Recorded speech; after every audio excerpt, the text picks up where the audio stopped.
Hey there, YouTube viewers. This show is available as a podcast on Spotify, Apple Podcasts, or your favorite podcast app. Just search for Unexplained Encounters and give us a follow. Thank you. Do you ever get the feeling that a certain person you've encountered just isn't actually human? What if there are human-looking things out there that simply aren't one of us? The following story is titled, "It Wears Human Skin." It's from a viewer with the pen name Garlini. It's one of the more unsettling stories I've read in a while. He claims to be a park ranger for an unspecified national forest. Things can be weird out there at times, but a series of events with striking similarity seems to prove that there is something out there in the American wilderness, and it loves to wear human skins.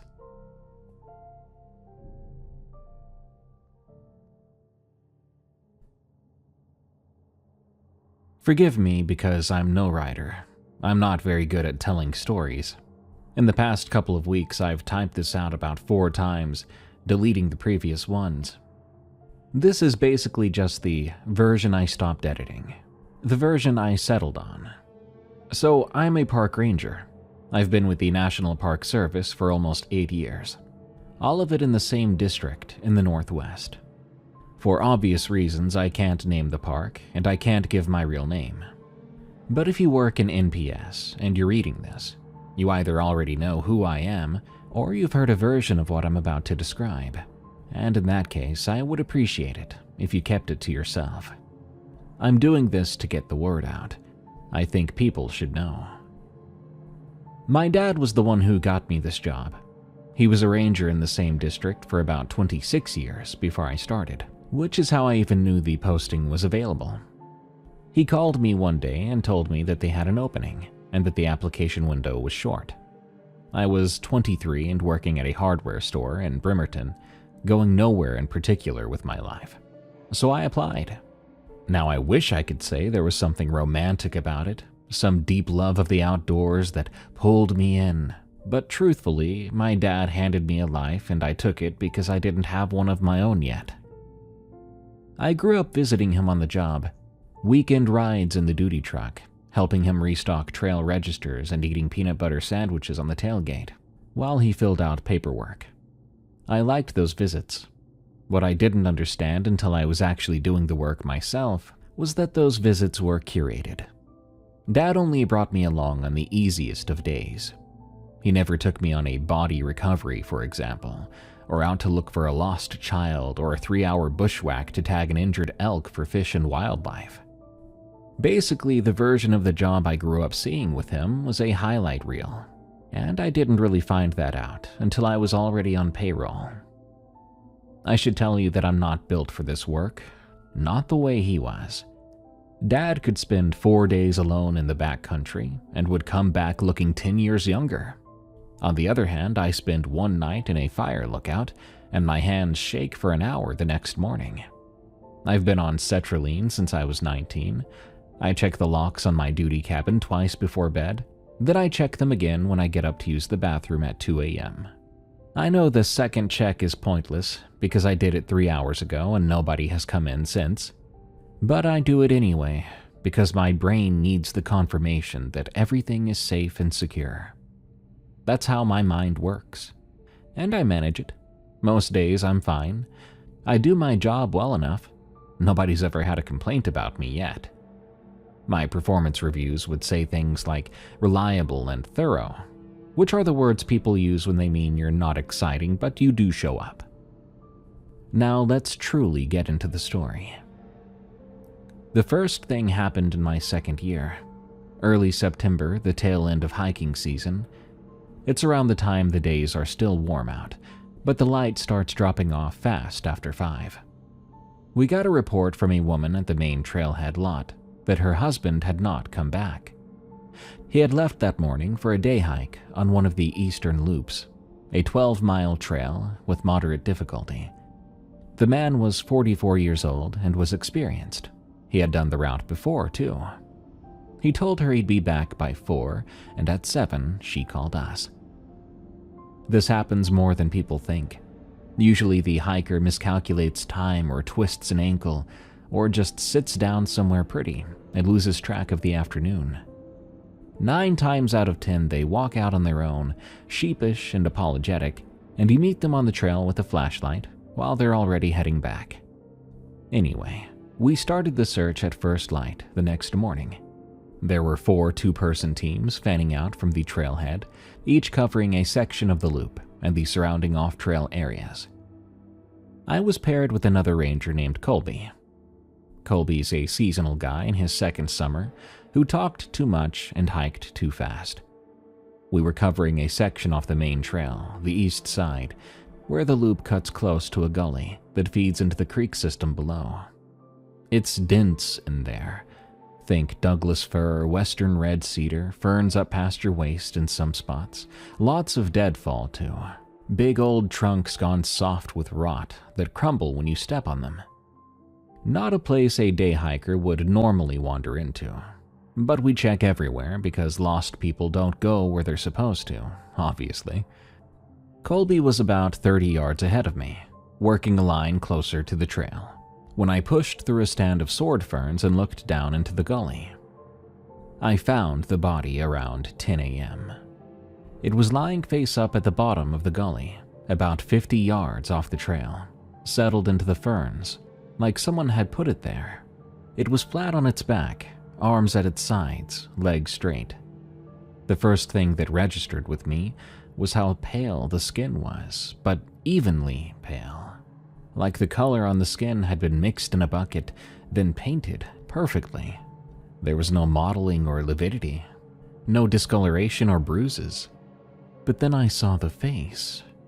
The mouth was open, real wide, far wider than normal, living or dead. I checked later and the joint was intact, no dislocation or displacement.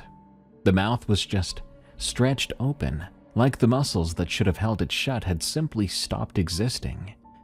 The lips were pulled back from the gums, and the teeth were gone, most of them. They were scattered on the ground around the head, in the ferns and the dirt, like someone had dropped a handful of chiclets into the grass. I could see them, small and white, on the brown mulch.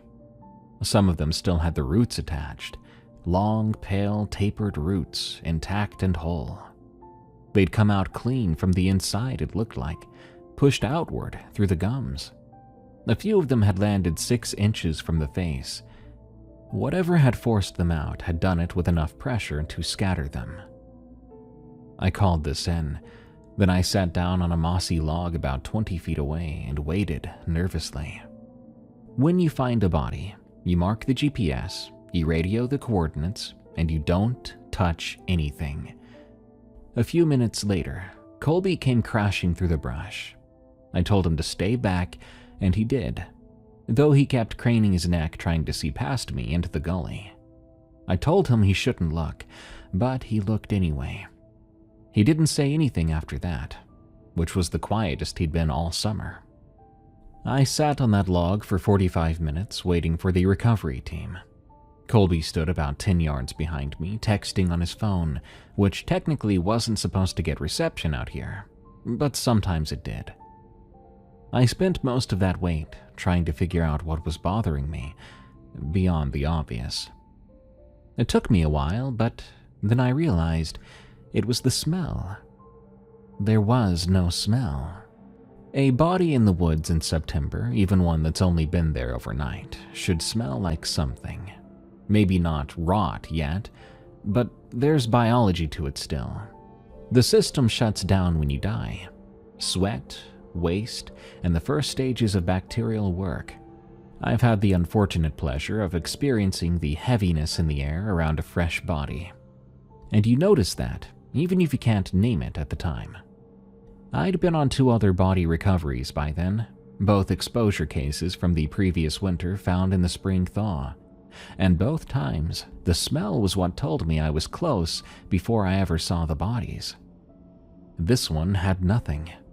I was 20 feet away and the air smelled like dirt and wet ferns. To my scent, it was just the smell of the morning fog burning off the canopy. The body was not, well, participating in the forest around it. It was like it was part of the scenery, a prop someone had left on the ground. The other thing I noticed while I sat there was the complete lack of insects. Again, I'll remind you this was September in the Northwest, in a gully with standing water and decaying plant matter. How were there no insects? Mosquitoes had been chewing on me and Colby since we left the truck. I had 3 bites on my neck alone, but the body had nothing on it. Nothing crawling on it or buzzing around the open mouth or eyes. Flies will find a dead animal in the woods within minutes. I'd been sitting there close to an hour, and that body was untouched. Like to nature, this was not a food source. Nature itself was treating it like it wasn't even biological. The recovery team hiked in around noon. They bagged it and carried it out, and I went back to the trailhead, doing my paperwork in the bed of my truck. I liked doing that because my office felt too small and too inside. Then I drove home and sat down for a while, waiting for my leg to stop bouncing.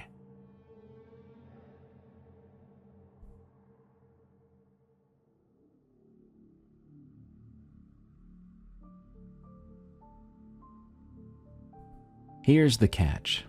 That body did not match the missing hiker. Different build. The hiker was 6'1", broad-shouldered, a weekend weightlifter according to his wife. The body was slight, 5'8" at most, with a narrow frame. Completely different estimated age, maybe late 20s against the hiker's 44. They had different hair colors too.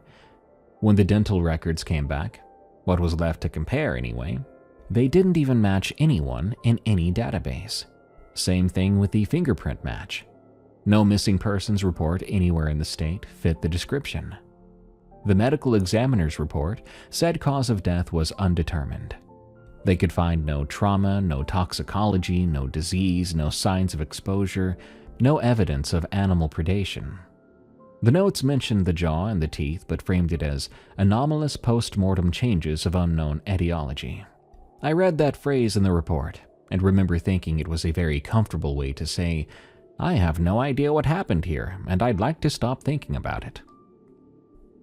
There was one other thing in the ME's notes that I didn't understand until later.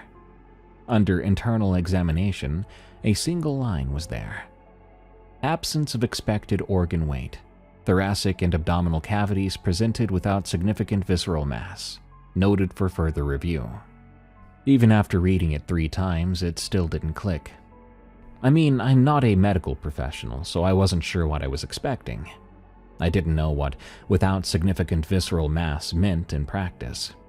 It would be years before I understood what that examiner was saying. That, in the most cautious language possible, they were saying the body was mostly empty. That further review part never even happened, as far as I know. The case stayed open, nobody closed it, and nobody pursued it.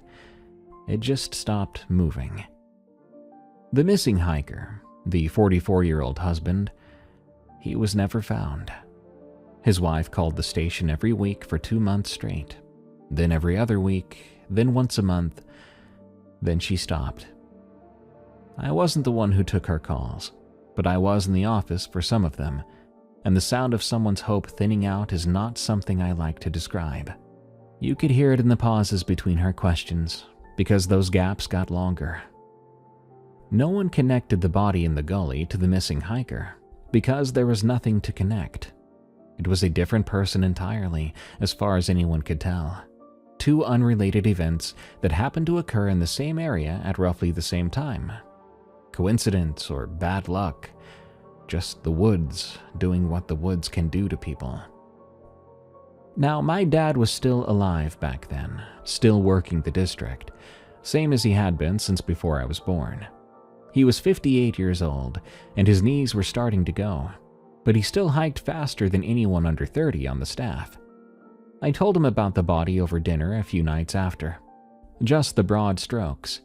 The teeth, the jaw, the ME's non-answer. He listened closely, never interrupting. He kept his eyes fixed on mine the whole time and stopped moving his fork. Eventually, when I was done, he said something to me like, 26 years, and I've seen a dozen things I couldn't explain. The woods don't run on our schedule, and they don't owe us any answers." He said stuff like that. I don't think he meant it to be dismissive.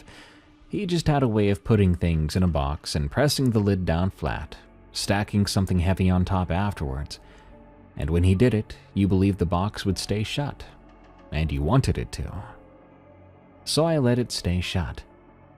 I was 2 years into a job I wasn't even sure I could handle on a good day, and I had a father who could look at the inexplicable and simply shrug. I wanted more than anything to be someone who could do that too. So I hid that memory in the same place I put all my memories that threatened to crack the floor I'm standing on. Somewhere so deep down that even the medication won't touch it. For a while, that worked fine. My dad died 14 months later. It was pancreatic cancer caught too late. Apparently, pancreatic cancer is quite sneaky like that. He went from diagnosis to gone in about 11 weeks. I'm not going to write too much about this. After all, it's not what the post is about, because I still can't do it without my hands starting up again. I'll say this, he didn't complain, and he wasn't scared.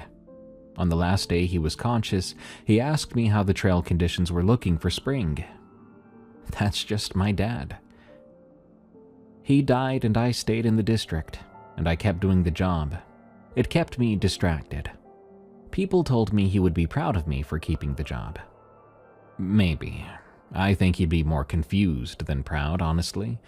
He knew I was scared of everything. He just had the grace to never say it out loud. The next few years were quiet. I did my routes, took my meds. I got to know the other rangers who cycled in and out. Some of them were good, but some of them were just passing through on the way to get better posting. I found a rhythm that worked, as long as nothing disrupted it, which is another way of saying I built a life out of holding very still, hoping nothing noticed me. That body in the gully I found, sat in my mental box, and the lid still held. But I did think about it sometimes, late at night when the cabin settled, those moments when your brain decides sleep just isn't happening. But thinking about something and doing something about it are very different activities, and I've always been better at the first one. 4 years went by. Then they found the second one. Before I go on, let me talk about Philip and Richard. Philip Herrera started the same year my dad died. He was 24 at the time, fresh out of a forestry program. He could sit next to you at lunch for half an hour without saying a word, and you'd somehow enjoy the company. But he wasn't exactly shy. He just didn't start conversations. But if you initiated one with him, he'd ride it wherever you wanted to go, and he would remember the details weeks later. He once asked me a follow-up question about something I'd mentioned in passing about my truck's transmission 3 months after I said it. The thing about Philip was the horror stuff. He was into it. Some dudes like fly fishing, hunting, but Philip liked scary stuff. Creepypasta, folklore, paranormal podcasts, VHS-era slasher films, the whole shebang. He had a bookshelf in his cabin that was half field guides, and the rest was paperback horror anthologies with cracked spines. When he first started, whenever he would meet a ranger in the district for the first time, he would ask them what the strangest thing they'd ever experienced on the job was, the only time he really initiated conversations. Most folks gave him nothing. It was stuff like weird noises or a tree that fell awkward, or the rudest hiker you've ever heard. He wrote all of it down in a little notebook. I was no exception. He asked me too. I had told him about the time I found a boot on the trail with no foot in it, and no owner anywhere nearby. I didn't tell him about the body in the gully though. Not sure why. Maybe because the boot story fit neatly in Philip's notebook, and the body could stay in the box.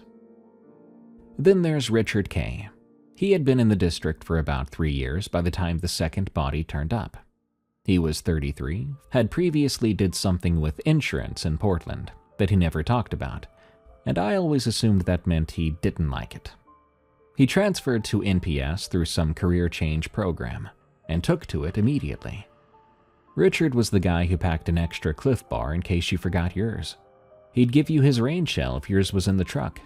He named the chipmunks around the station and got genuinely upset whenever one of them stopped showing up. He was very soft-hearted, almost to a fault, but it was so genuine that it never really got there. The man cared about things openly and without embarrassment, and being around him made you think, dang, I wish I was like that. The three of us weren't best friends. We were co-workers who liked each other, which I think is its own rare and specific thing. We would eat lunch together when our schedules overlapped, and we would carpool to the grocery run in town sometimes. One time, Richard lent me a book once, and he never asked for it back. Philip and I watched a Mariners game at his cabin one night, but neither of us said much. But that was fine. We were three dudes who were comfortable around each other, and it didn't need to be more than that.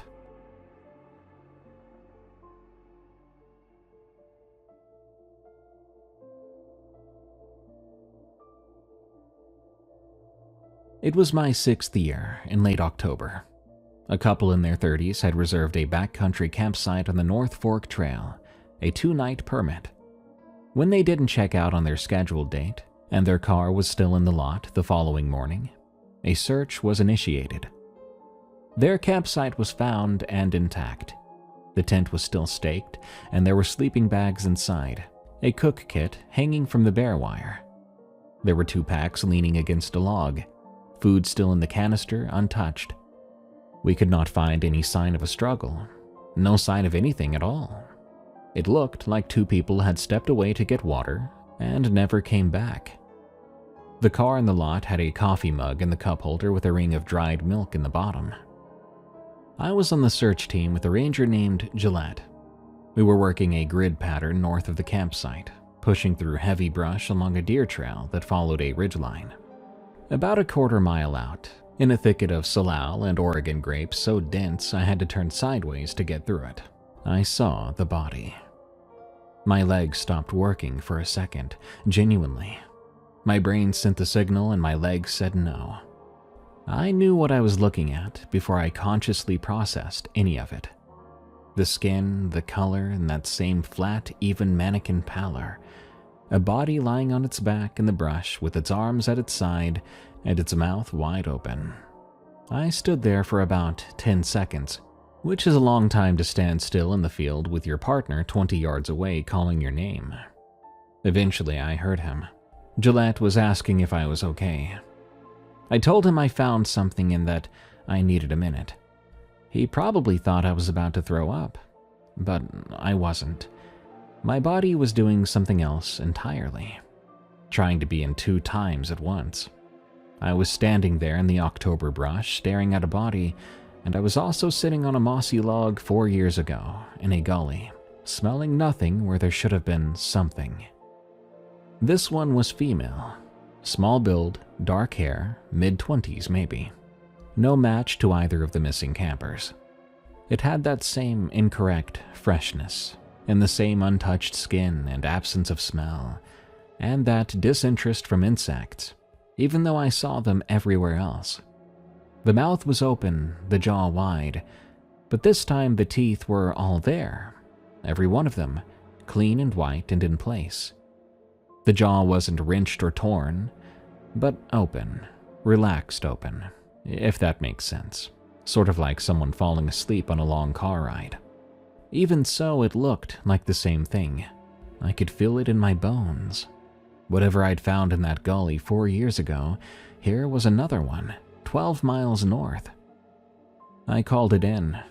Gillette and I sat with it. He kept looking at me funny because I think my face was doing something I wasn't aware of. I asked him not to include that in his report, and he said, include what? A good man. The ME's report came back 10 days later. I requested a copy, which I had to justify to my supervisor, a woman named Chloe, who was efficient and disinterested in anything that created extra paperwork. But I explained that I'd found a similar body years ago, and I wanted to compare notes. She gave me a look that lasted about 2 seconds too long, but then approved the request. Here are the notes. Cause of death undetermined. No trauma, no toxicology. Internal examination noted the same thing as the first. Reduced organ mass. The body was lighter than it should have been for its size. And this time the examiner added something new. Lacerations in the esophagus and upper trachea. Deep vertical scratches running from somewhere below where the stomach should have been and up through the throat, like something with a rough surface had dragged itself through from the inside. The scratches were clean and dry. There was no blood or inflammation, no signs of healing. Whatever made them did it close to the time of death, or close to whatever we were calling death, since nothing about these bodies followed the rules of dying, or humanity for that matter. A thought came to mind when I finished reading the notes, that whatever had left the first body behind had gotten better at crawling out. The missing couple was never found. Their families called, and those calls followed the pattern I already knew from 4 years back. I had to sit in that office and listen to hope die again. I tried to connect the two cases officially. I wrote up a summary and kept it dry and factual, then submitted it to Chloe with a request, asking for it to be forwarded to the regional office for review. She read it in front of me and said, "These are two unidentified remains found 6 years apart in different locations. They have no apparent connection to each other or to any missing persons. What exactly do you want regional to do with this?" She wasn't being cruel. She was right. On paper, there was nothing to connect. I wanted to say that they're the same and they feel the same, that we're dealing with strange bodies that have nothing inside them and the same nothing around them, and that if you look closely that nothing about this makes sense. But you can't write that kind of stuff down in a federal report. This isn't some note in a survival horror game. So I just thanked her for the time and went back to my cabin, and I sat on the edge of my bed for a while.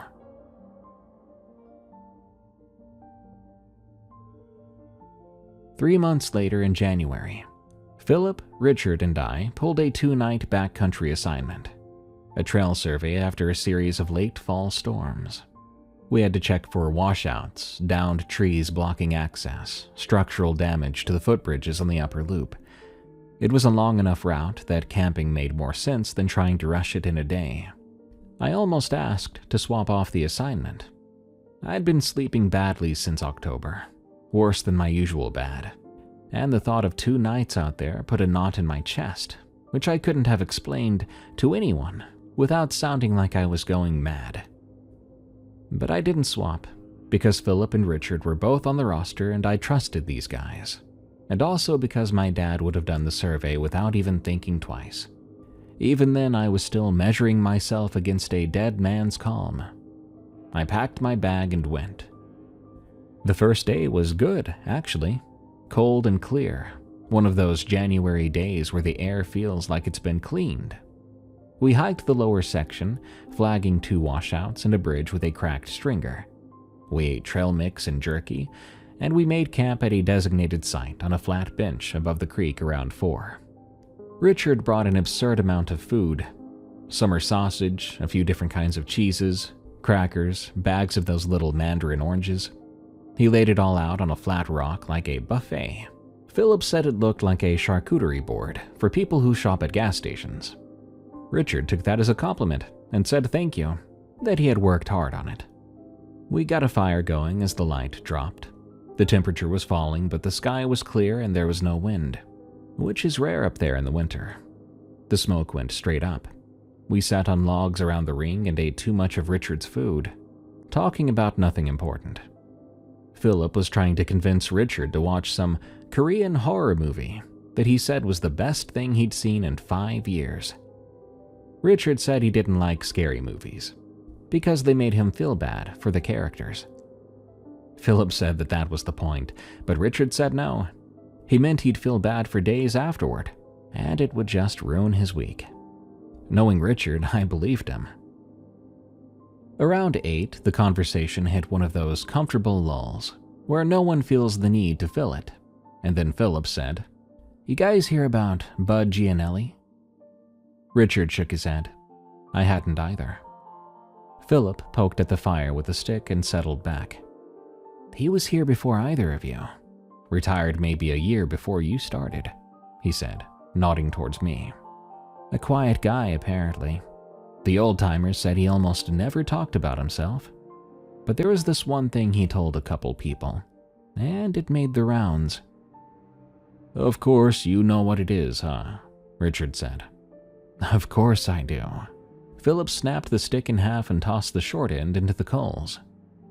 "So, Bud's doing a solo patrol in the upper North Fork. Late summer, maybe '05 or '06. Long day, nothing happening. He's heading back down and he comes around a switchback, and there's a guy on the trail about 50 feet ahead, just standing there. Bud calls out. The guy turns around and waits for him." "Okay," Richard said. They walk together for about a mile. Bud tries to make conversation. The guy answers, but barely. Just short replies. He doesn't volunteer anything. Bud figures he's just tired. Maybe he's one of those hikers who doesn't want to chat. No big deal. So they're walking, and at some point Bud stops to fix his boot. The laces came loose or whatever. He looks down for maybe 15 seconds. Philip paused. He looks back up. The guy is gone. Richard waited. Gone where?" "That's the thing. The trail was straight for 100 yards in both directions. No side trails, steep hillside on one side and a drop-off on the other. There was nowhere to go. The guy was just gone." "He could have ducked into the trees to piss," Richard said. "On a steep hillside with no shoulder?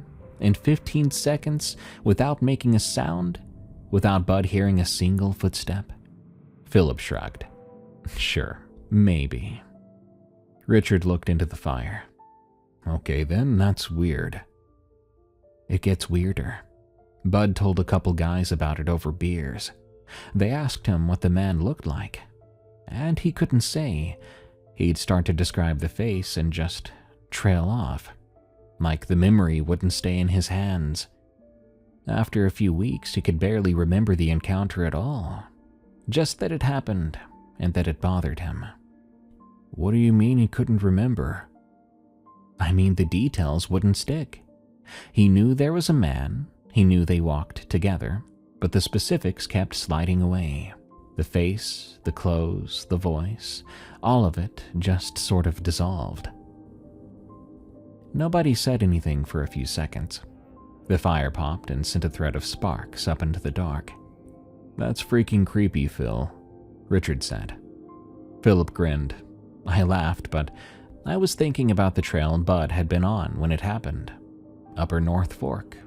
The second body had been found about 2 miles from that section. I didn't say that. I sat with it and let the conversation move on.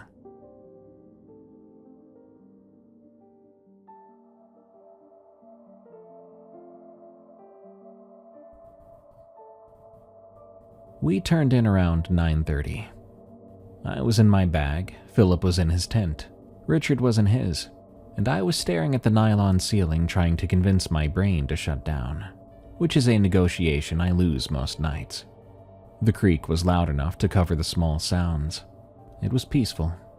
Otherwise, it was total silence out there. Without the creek, it would have been too unsettling for me to fall asleep. Out there at nights like this, you have to have something else to listen to. The downside was, though, that I could not hear what was moving around us. I don't know what time it was when I heard Richard's zipper. If I had to guess, I think it was around midnight. I heard him get out of his tent, footsteps on frozen ground, and I assumed he was going to take a piss. I almost went back to the half-asleep I'd been managing. Then I heard him say something. Not to me, but outward, toward the tree line. It sounded casual and friendly, like someone had wandered into the camp. "Hey, you okay out there? You need some help?" I was out of my bag quick. I unzipped my tent and the cold hit me, and I saw Richard standing about 20 feet from the fire ring. He was facing the trees to the north. He was looking at someone.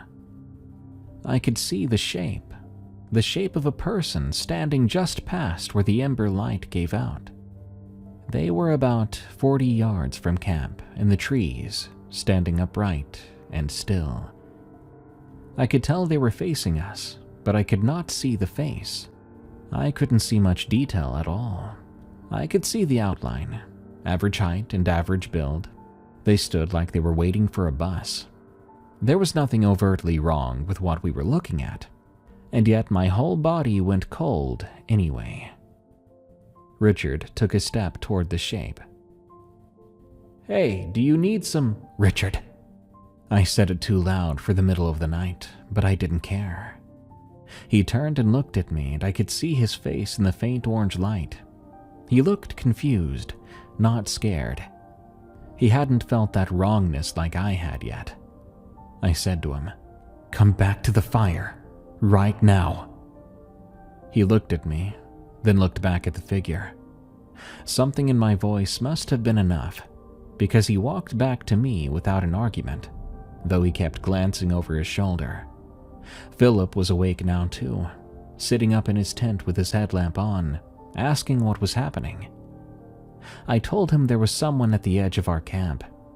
Philip put on his boots and grabbed his flashlight, then aimed it at the tree line. The moment the light hit, there was nothing there. The space where the figure had been was now empty, just trunks and branches in the dark. "What? I saw someone," Richard said, though it sounded like he was trying to convince himself as much as us. "They were right there," he pointed. Philip swept the light back and forth.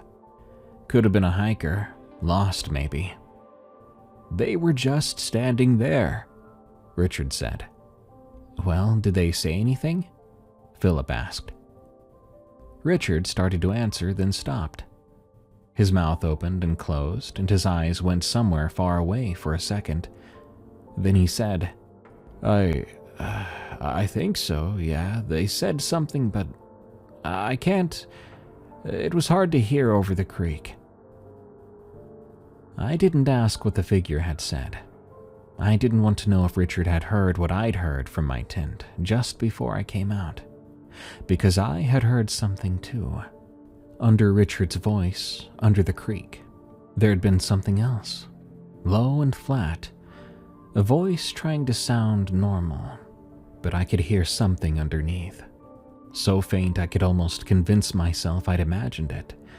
Something that buzzed, a deep rumbly vibration like a wasp trapped in a cello. It lasted maybe 2 seconds. It was the worst thing I'd ever heard. "Let's keep the fire up," I said. "I'll take first watch." They were both fine with that. Philip got the fire rebuilt. Richard sat close to it and kept his headlamp on, aiming at the trees for the next hour, even though the fire was bright enough to see by. I sat with my back to the flames, watching the dark. I was shaking instead of sleeping. At first light, we packed up. I said I wanted to head back early, skip the second night, and nobody questioned it. Philip was quiet in the hike out, but it was different than his usual quiet. Richard was the opposite. He wouldn't shut up the whole way. He talked about the food he'd brought, the bridge that needed repairs, about the Mariners' off-season moves. He reminded me of someone that wanted to fill the air with enough normal words that the abnormal might go away. A week later, I put in a request to be taken off overnight assignments for the rest of the season. My supervisor approved it. I think she assumed it was my anxiety, which, in a way, it was. 5 months later, in June, a day patrol ranger named Tate found a man sitting on a boulder near the Elk Creek trailhead, about 30 feet off the parking area. The man was sunburned and dehydrated. He had a cut on his forehead that had scabbed over badly, and he was sitting very still with his hands on his knees, staring at the gravel between his boots. Tate tried talking to him. The man looked up, and told him, "I need to go home." Tate asked him his name and where he'd come from. The man answered both questions, but did not elaborate. He had been missing for 2 days, a solo hiker, backcountry permit, supposed to be on a 3-night loop through the upper draw. His car was in the parking lot, and his pack was gone. Tate called it in. The man was coherent enough that it wasn't a medical emergency, but he was clearly in rough shape. The man was hypothermic despite the June warmth and dehydrated, scratched up from off-trail travel. They brought him to the station and got him water and a blanket. Then they started the standard lost hiker debrief. Where did you leave the trail? When did you realize you were lost? Do you remember landmarks? He answered everything in short sentences. He'd left the trail at the Upper Fork Junction. He'd gotten turned around sometime the first afternoon and spent a night in the open. He found the creek the next morning and followed it down.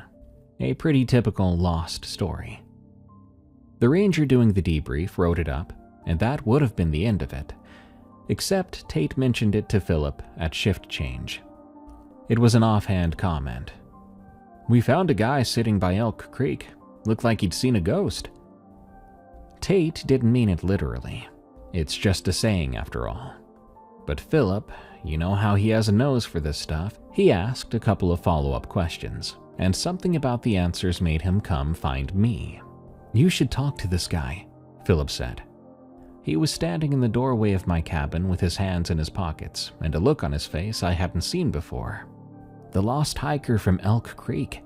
He told Tate something about meeting another hiker on the trail before he got lost. Tate didn't push him on it, because the guy was pretty shut down by then, but the way he said it. I don't know, man. I think you should go talk to him. Philip didn't say why he thought I specifically should be the one to do it. He didn't reference the camping trip or that figure in the trees. We never really talked about that night much anyway. And yet he came to me, and I think that tells you something about what Philip knew without knowing it.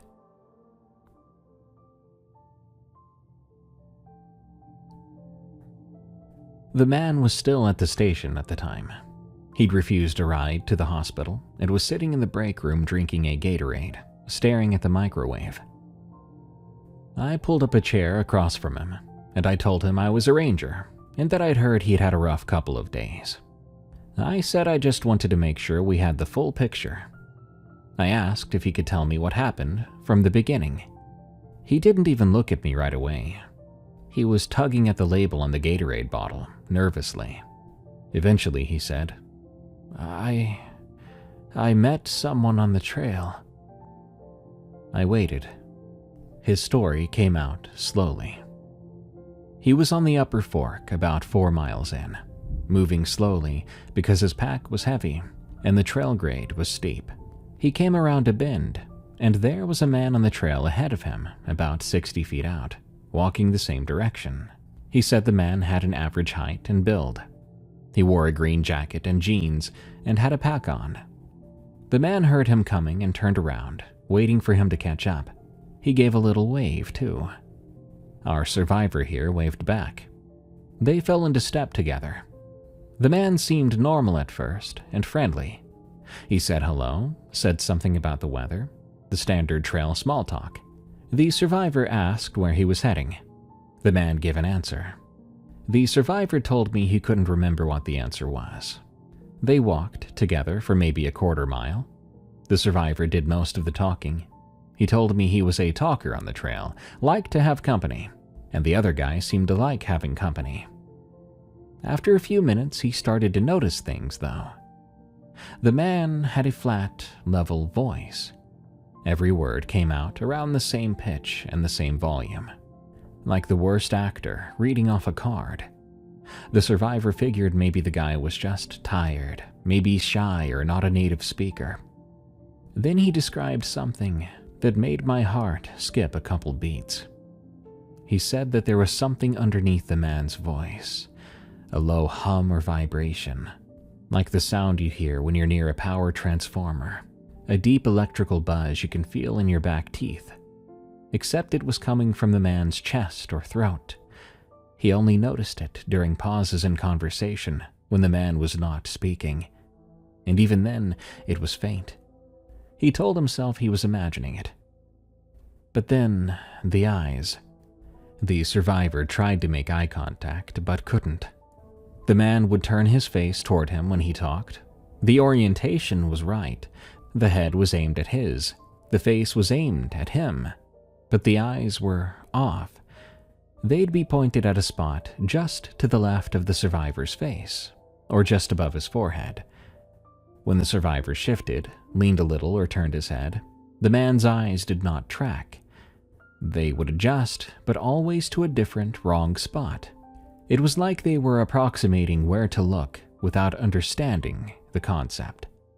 I remember the way he described it, like trying to make eye contact with a painting, and I liked that, though it was extremely creepy. Probably why I remember it after all this time.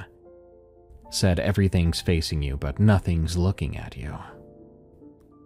The survivor stopped on the trail and told the man he needed to check his map.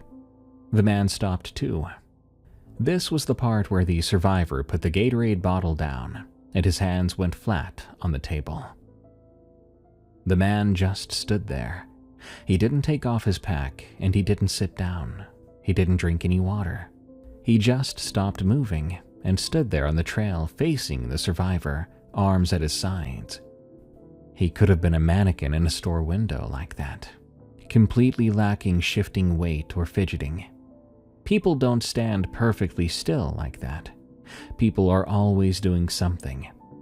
This man had stopped, and the stopping was complete.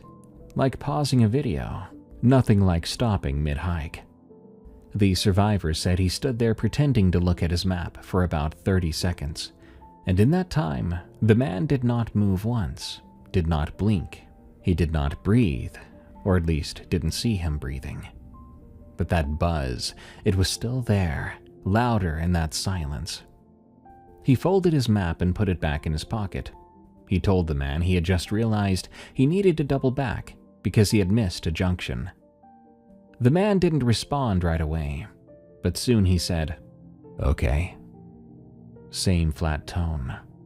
The survivor turned and started to walk back up the trail. He told me the worst part of the entire experience was the 15 seconds after he turned his back, because he didn't hear footsteps behind him. He didn't hear anything. He wanted so badly to run, but he kept his composure and walked briskly, without looking back. He left the trail at the first game path he found and pushed into the brush and kept going. That's when he got completely and hopelessly lost. He spent the night under a Douglas fir with no shelter and no fire. He barely slept. Twice during the night, he swears he heard someone call his name from the trees. Clear, calm, his first name, spoken in that level tone from before. He told me he had never given the man his name. He said he was sure about it, would swear his life on that fact. I talk too much on the trail. I know that. I told the man where I was from. I told him about my dog. I told him about the drive up. But I'm telling you, I never gave him my name. I know I didn't. Because right before I got off the trail, I was thinking, why did he never ask? Most people ask. I then asked if the other hiker followed him off the trail. He said he didn't think so. He never saw the man again after he turned his back. But both times his name was called, it came from a different direction. The first call was uphill to the east. The second was downhill to the west. Both calls sounded the same distance away. I didn't say anything after he finished. I was kind of turning it over in my head. He kept peeling at the Gatorade label again. He'd gotten most of it off by now, and was now working at the adhesive residue with his thumbnail, scraping it into little gray rolls on the table. I watched him do it, and I didn't trust myself to speak yet. I took a few deep breaths. Then I asked him one more question. I asked if the man's eyes had ever looked directly at him, even once, even for just a split second. He thought about his answer for a very long time before he gave it. But finally he said, "No. No, I don't think he ever did."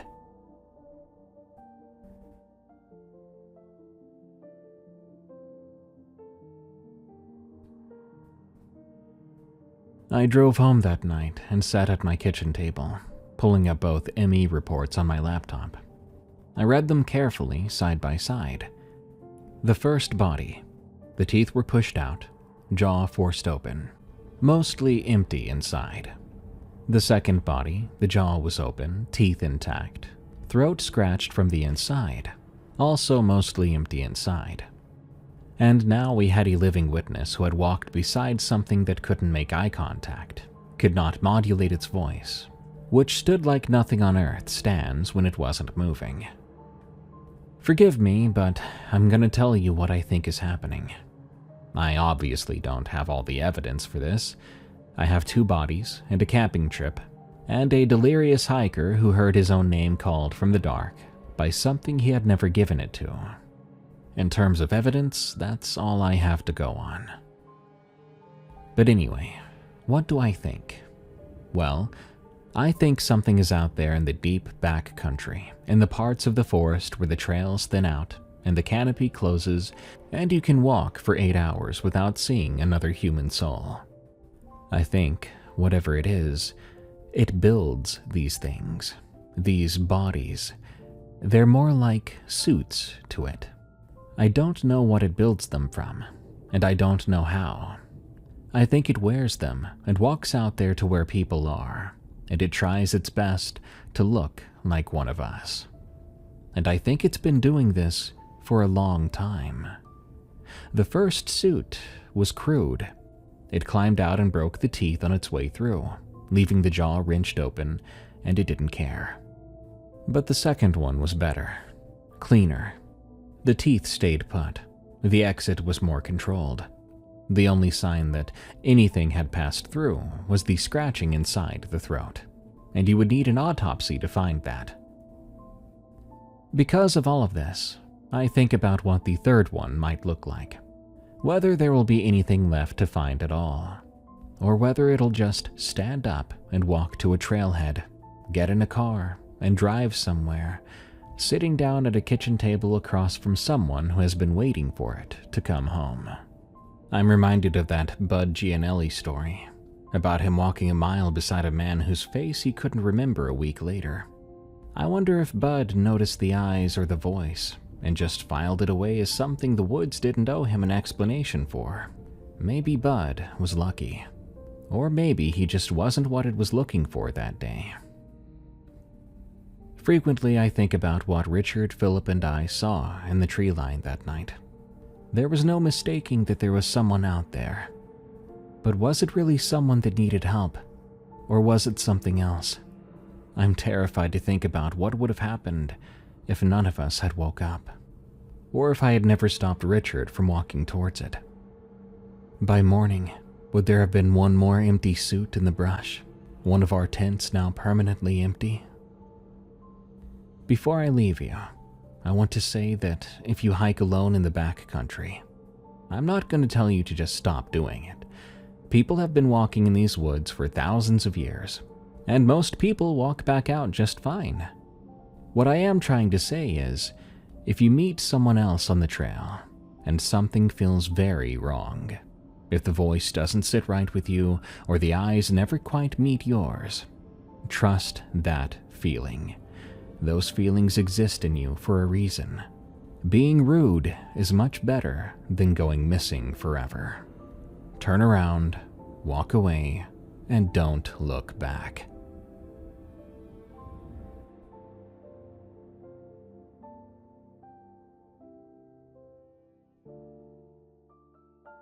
Take that final message to heart.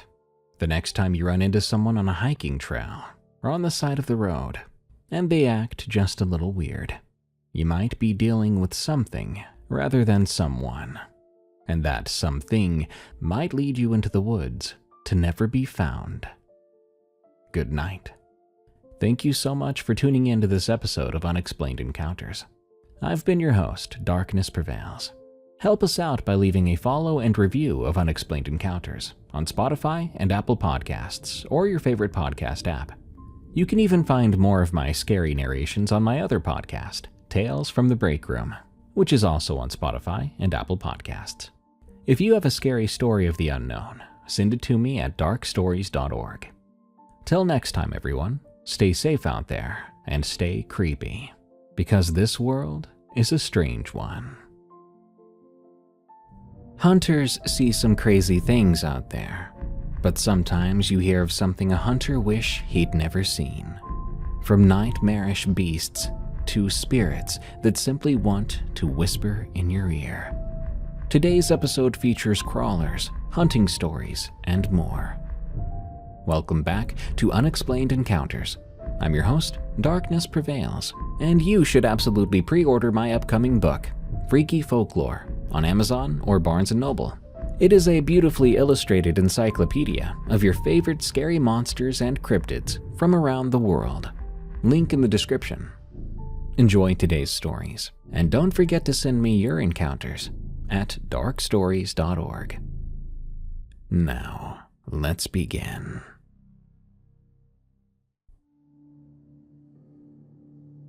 What's Wrong with Grandpa? From Lore Master 93. I live in New York State. I have my entire life, and this entire incident occurred shortly after my 20th birthday, about a week later to be exact.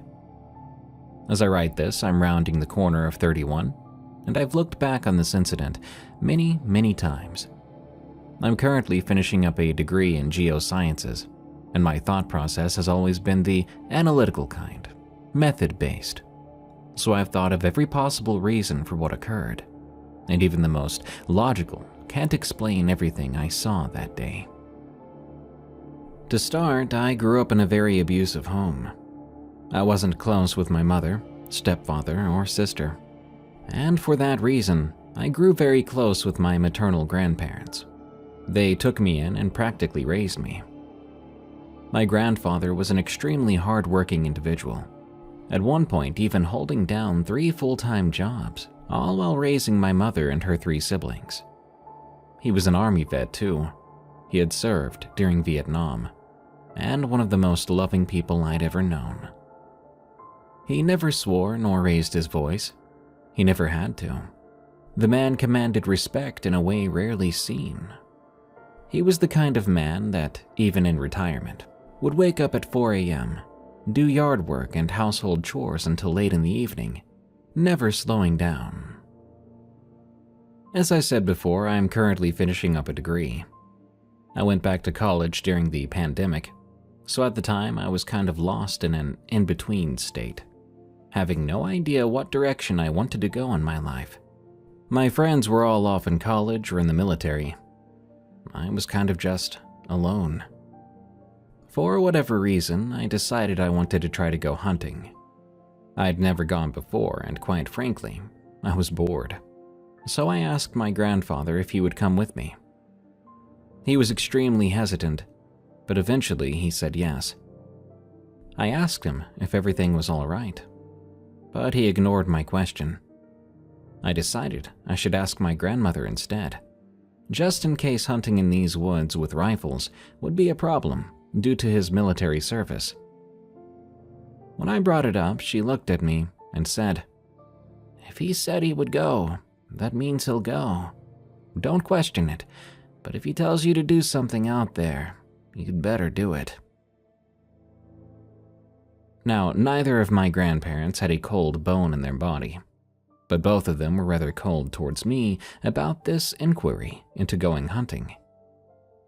I ended up just shoving it off, waiting for my grandfather to give me a time when he was free.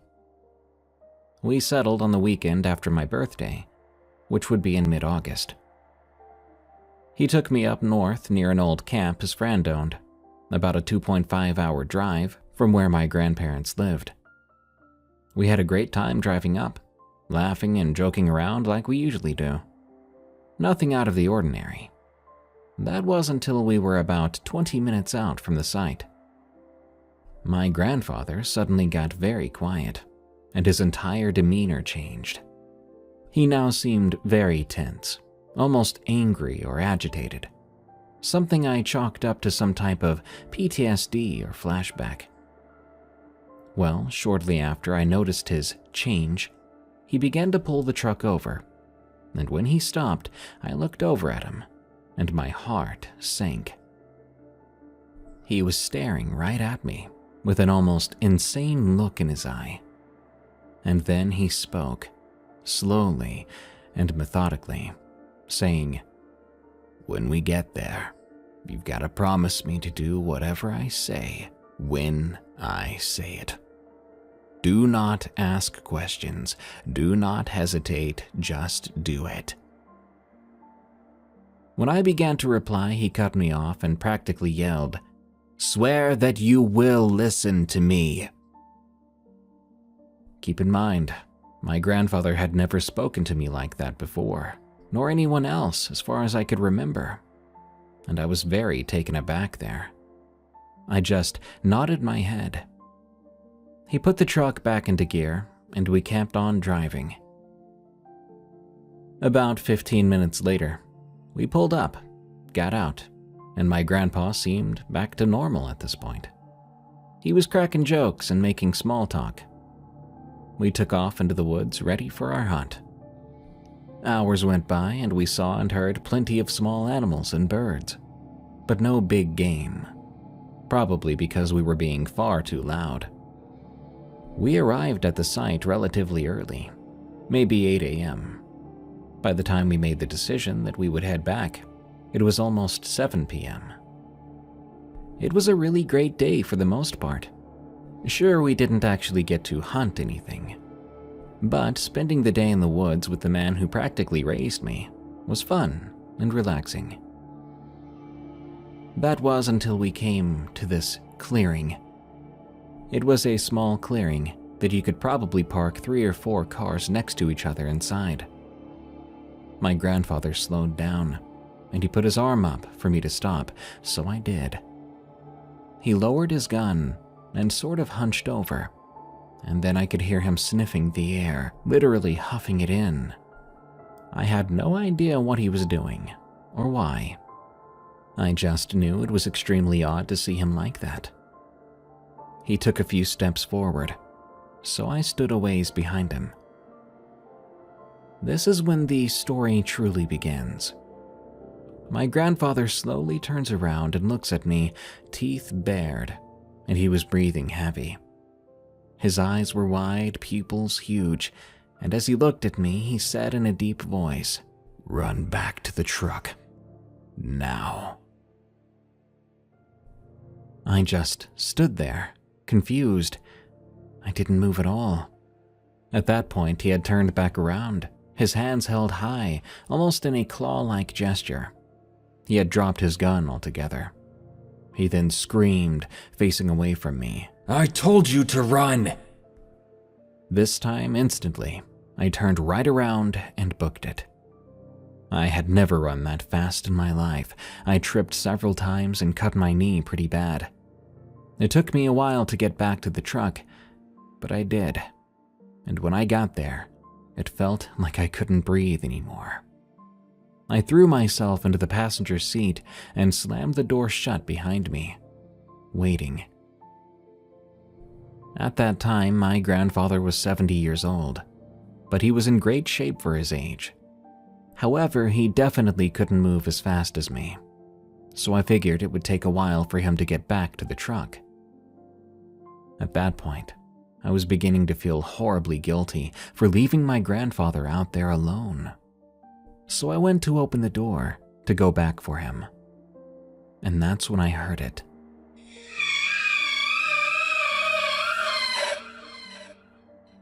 A loud, high-pitched screeching. It sounded so alien, so unnatural. And that's when I also saw my grandfather absolutely booking it out of the woods. And I mean freaking sprinting, charging through the underbrush like it wasn't even there. He charged around the truck to the driver's side and practically threw himself in. When I looked at him, he was bruised up and bleeding.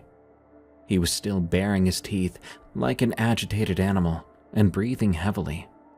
He almost seemed bigger too, like, I don't know, more muscular. Like less of an old man and more like a younger, stronger version of himself. Perhaps it was the adrenaline. I don't know.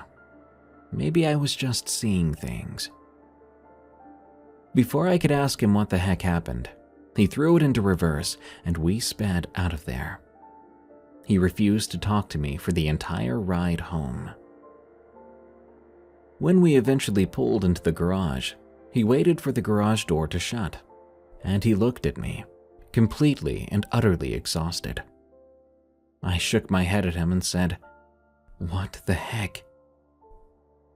Then he said, and I remember this clear as day, word for word, "There are things out there that people are not aware of. Things that exist mostly in legends and stories. And all legends have some basis in fact."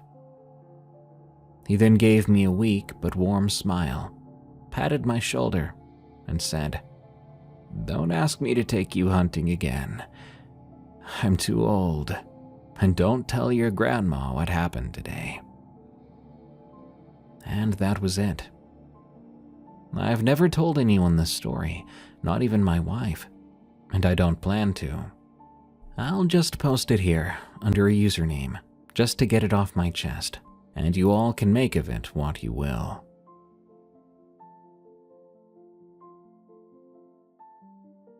Boy in the Deer Stand. From Gamecock 711. I'm a 20-year-old guy from a rural part of South Carolina, in the Low Country. I won't give an exact place for obvious reasons, but I will tell you my whole family's from here. Currently, I live in a small town not too far from where I'm from. To sum it up so no one will get confused, my uncle, cousins, and aunt still live back at home, while me, my mom, my siblings, and stepdad live in this nearby small town. Now, I grew up hunting and fishing, mostly fishing, while my other family members mostly hunted. I'm currently writing this story on May 10th, 2024, and it's only been about 6 months since this creepy encounter happened. I've had a couple of experiences, the first one being not so bad, but the second was very scary, so that's the one I want to get into. I've always heard about sleep paralysis, but never really believed in it. I believe in spirits and ghosts, but for some reason, never anything like sleep paralysis. When I heard people could possibly wake up and not be able to move, and often see figures, I didn't pay it much mind. Maybe they were just vivid nightmares. But then, it happened to me. One night about 6 to 8 months ago, I was in my bed falling asleep, because I, of course, had to work the next day. Quick note, my brother and I share a room in our family's house. Anyway, I fell asleep with everything off in the room. I suddenly woke up sometime later with this loud ringing sound in my ears. I thought it was my alarm or something like that, so I opened my eyes and tried to check my phone, but I couldn't. In fact, I couldn't move at all. I started to freak out. I couldn't even talk. I could only look around. So I looked at my brother as he was sleeping, and while freaking out, I was thinking, how does he not hear that ringing? At this point, I feel paralyzed and somehow move the tip of my finger, and I'm able to snap out of it. I still wanted to scream and yell, but for some reason, I decided not to. I was too shocked by the experience, to be honest. I did tell my sister about it, and she knew immediately what it was. I didn't want to wake anyone up, so I just went back to bed. Nothing happened for a time after that. Fast forward a couple of months later. It was hunting season in South Carolina. For those who don't know, In our game zone, hunting season with a rifle starts August 15th through January 1st. It was like November, I'm gonna assume, and my cousin and I were going hunting on my uncle's land where I grew up. We planned to get up early before daylight, around 5 a.m., so we would be ready when the deer started coming out. I'm not a great morning person, at least not that early, unless it's for hunting or fishing. Then I'm raring to go. So that day we got up early and threw on our hunting clothes. I went and grabbed our guns. Then we discussed which stand we wanted to take. There were 4 total, and only 2 of us hunting that day. I chose to take the middle row stand, which is what we call it because it's basically in the middle of where the hunting area is. So we start walking in the woods. Soon he goes off to go to his own stand. Then I head to mine. It was 5:30 a.m. by that point, and I'm sure both of us were still tired. I make it to my stand, set my gun on the side, and basically wait for daylight to come out. I get on my phone and scroll through social media with my sound and brightness down. I lay my head to the side on the deer stand, tired but not tired enough to go to sleep. I close my eyes for but a moment, when all of a sudden I hear this sound. I had my eyes closed, but I'm telling you I wasn't asleep. Wasn't far from sleep, but definitely I was still awake, enough to know what was going on. So I thought nothing of it, thinking it was my uncle's dog because sometimes he would make his way back in the hunting trail. But it's not like a dog running through the woods. No, this sounds more human, if you know what I mean. Maybe it's just me, but animals tend to not make as much noise as people do, carelessly walking through the woods. I was still trying not to think much of it, until I heard what sounded like a little boy singing. I listened closely, trying to figure out what he was saying, but I really couldn't tell. But I could tell he was definitely singing something. At this point, I didn't even want to open my eyes because I was so freaked out. Hearing a little boy sing while it's still dark in the woods. Screw that. I would have gotten out of the deer stand and just left. But at the moment, I felt safer in it. I heard him walk through the leaves on the ground, getting closer to the point where he was right behind my deer stand. Then all of a sudden, he stopped. I was thinking, what the heck? Then, there's no way this is actually happening. I gotta be dreaming. A couple minutes go by, and I hear the stepping again. But this time, it was coming up the deer stand steps. The deer stand sits up about 20 feet high with a built-in ladder for getting inside. All I hear is this supposed little boy coming up my ladder slowly and no longer singing.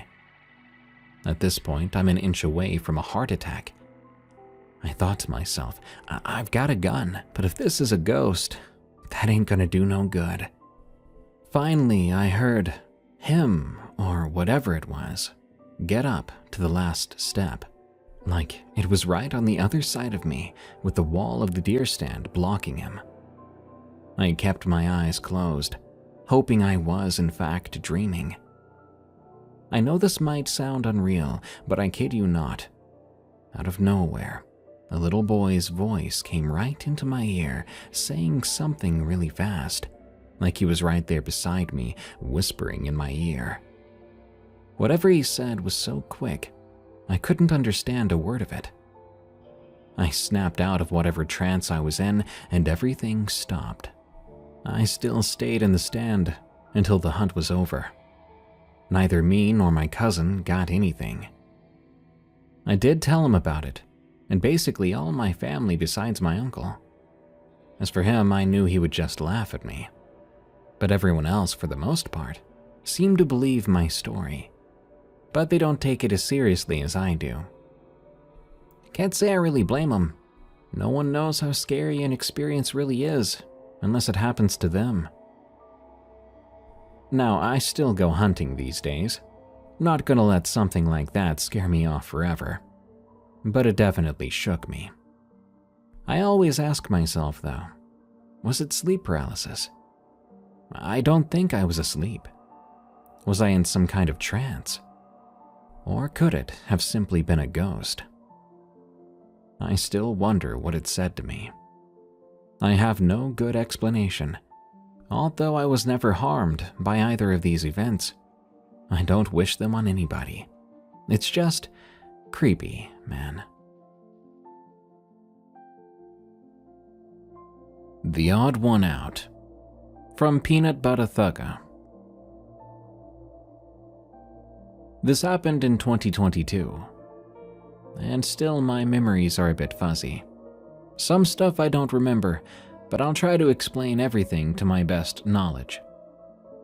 My friends and I'll call them Cole, Jackson, Aaron, Maddie, and Hudson, every year meet up a few miles deep in a forest near our town and camp out there for 2 to 3 nights. When we were younger, we built 2 separate 2-story small log houses.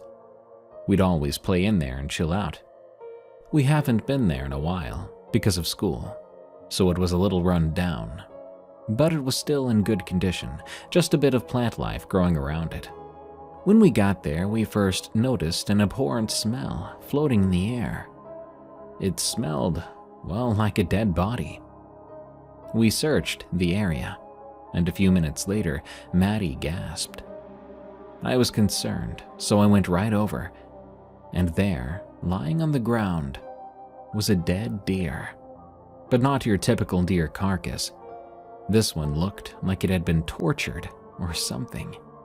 Its limbs were ripped off and shoved down its throat. I told the rest of my friends to come over and take a look. We were all frozen, in shock of what we were looking at. After a while, we made the risky decision to remove it by taking it down to the nearby lake to get it out of sight. Still, though, after that, we were all on edge. We started to come up with theories of what might have happened to it. Jackson suggested it was a bear or something, but no bear does that to its prey.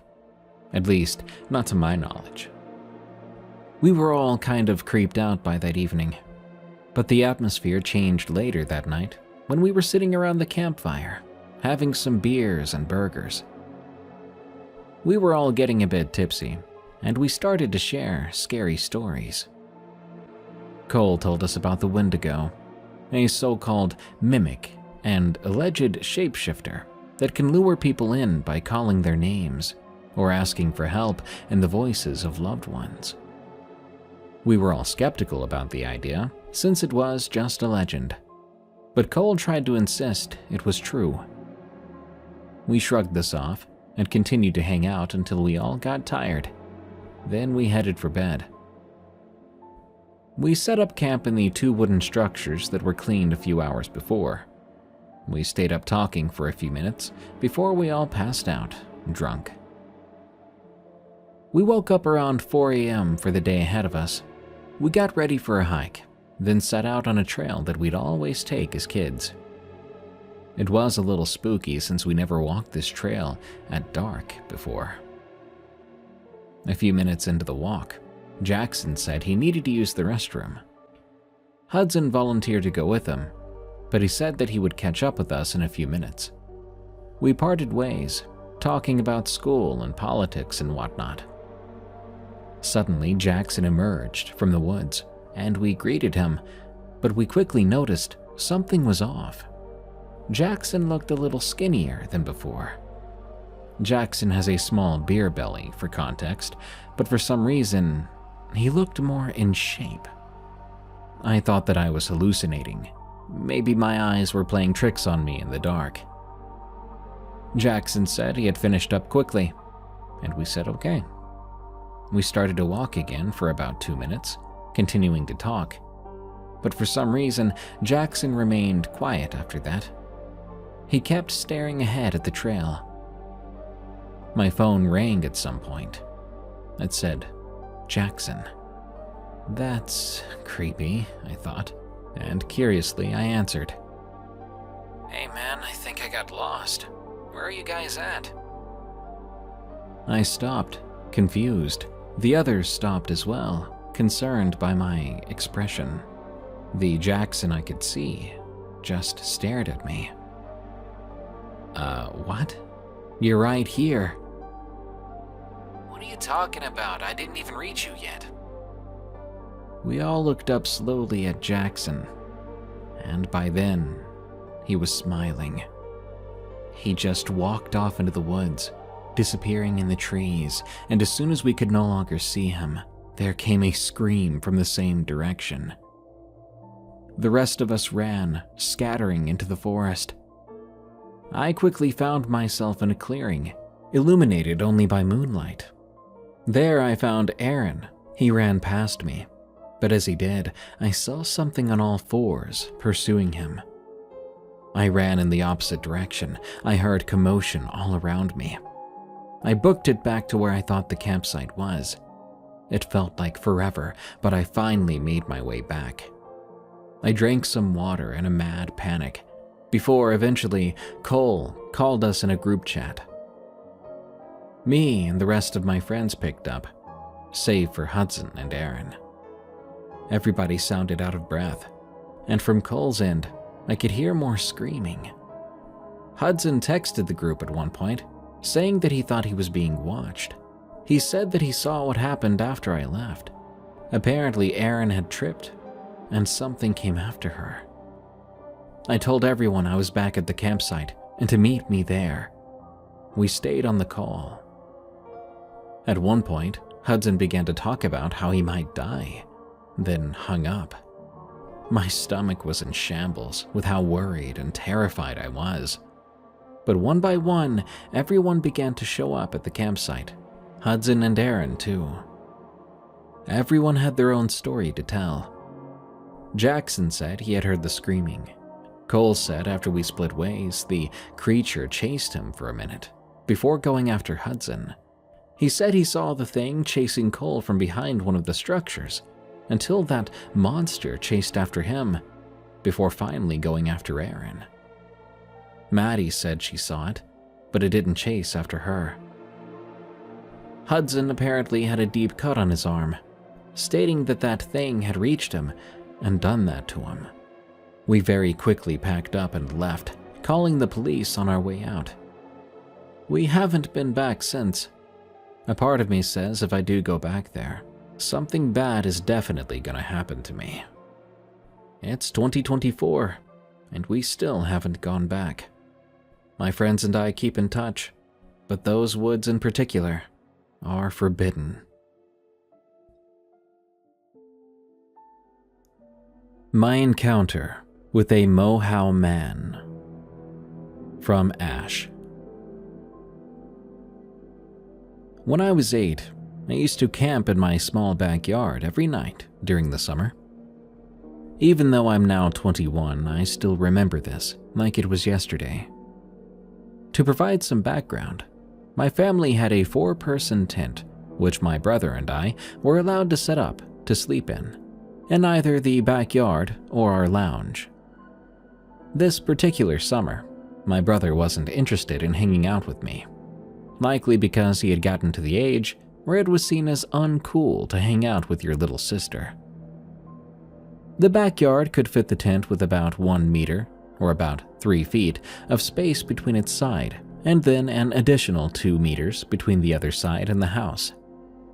The area had only just been transformed from farmland to a residential area, only about 15 years back, so there were still patches of native forest around.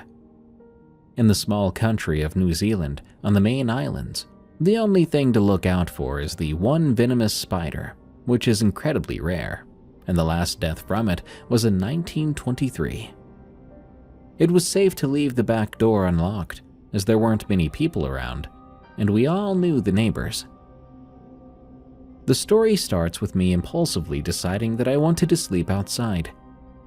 I'd done so the previous night, so the tent was still up, with everything that I needed. I had gone to the tent with a torch and some snacks, and I jumped on top of the blow-up mattress, putting the thin blanket over the top of me. It was too hot for a sleeping bag. I fell asleep just as the sun was setting, as I still had a bedtime of around 7 p.m. My sleep, unfortunately, did not last too long. I was awakened to heavy bipedal steps circling the tent in pitch darkness. I didn't have anything to be able to tell the time, so I had no clue the exact time. But I could tell that all the lights in the house were out, meaning it was past 11 p.m.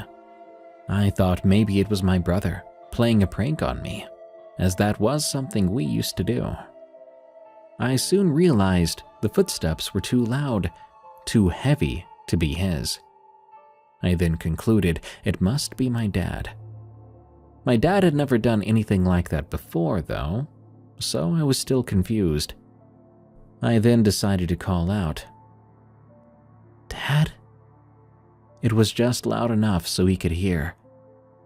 Instead of hearing his familiar voice, I heard a primitive growl back, a sound that haunts me to this very day. I took hold of my teddy bear and held it close to my chest, trembling. No human could make that sound. I silently cried as I heard that thing outside scratching at the side of my tent. The growls were like a gorilla, if one had perhaps been possessed by a demonic entity. The deep growl, and sometimes even laughter, circled the tent, the creature scratching at the sides as it went. It felt like forever in my mind, but I'm sure it only lasted a few minutes, after which everything went silent. The hoots of the owl which hung around the property were no longer there, and the croaks of frogs in the nearby creek went silent. All the normal nightly sounds were gone. I, for some reason, thought I was safe then, and I took in a deep breath. But as soon as I did, something hit the side of my tent. In the morning, I would find out it was a rock, but at the time I had no clue. But I heard more and more things hit the tent, which turned out to be rocks. I continued to hold my breath. I was trembling more and more as things were continuously thrown at me, or rather, at the tent. I was too scared then to cry. As suddenly as it started, the assault stopped. There was again absolute silence for a while, before suddenly the laugh, or what sounded like a laugh, of this creature disrupted the peace. It began to run closer as the footsteps and laughter got louder. I pulled the blanket up over the top of my head, and I hugged my teddy bear so tightly I was struggling to breathe. The footsteps stopped, and the laughter grew quiet. But then I saw the zipper on the front of the tent beginning to open. At that point, I remembered my flashlight. I grabbed it, sitting up and pushing my back against the opposite side of the tent. I heard the fabric being pulled down, meaning the door was being pulled open. I turned on the light with pure terror, aiming it directly at the now open door. The laughter stopped, and I stared at a face illuminated by my light. Its eyes were like never-ending pits of darkness, and the face was too uncanny to be human. I watched it raise a large ape-like arm, which was holding onto a sharp rock, using it to pierce my air mattress. I screamed. It then placed both arms into the tent, staring at me like I was food. I heard the unmistakable sounds of my father running down the stairs inside the house, which caused the creature to freeze. Then it scampered away. My dad found the rocks surrounding the tent. Then he found me shaking inside. He looked at the deflated air mattress and simply picked me up and took me back inside to sleep with him and my mom for the remainder of the night. The next morning, I was still terrified. Yet he tried to tell me it was just a possum, and I hadn't closed the tent properly, so that's how it got inside. I mentioned the rocks to him when I saw them surrounding the tent, and he frowned, saying I must not have remembered putting them there. Now, I did like collecting random rocks, so it was believable that I might have placed them there. But believe you me, I didn't do it. I decided to finally talk about this encounter after listening to many episodes of this podcast. The only other person I mentioned this to was my brother, who said he had seen the creature too, but he only admitted it a few weeks back. He said that that was why he refused to sleep outside. I now know this creature was a Mohau man, a cryptid of New Zealand who feeds on and scares people in its territory. I likely would have been its food had my father not heard my scream that night. And ever since this event, I refuse to go camping. I do hope this serves as a reminder that even the smallest of places has its cryptids and things that science simply can't explain.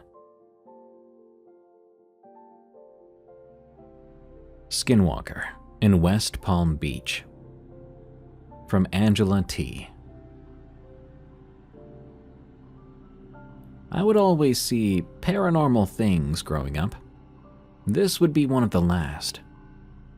I was maybe 15 to 16 years old, living in a popular city, and because of that, I didn't think anything like this would happen. But I'm quite sure of what I saw that night.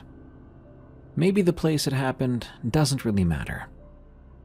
I know what I saw wasn't human. It was late one night. I woke up needing to use the bathroom. I have a habit of looking into the living room at night, trying to scare myself. I was always into the paranormal, so it was kind of a thrill. And anyways, how could I not? The open hallway there lets you see straight into the living room, and curiosity always made me want to look anyway. On that night, I get the scare I was self-consciously looking for. I walked out of the bathroom after finishing up, and I took another glance into the living room.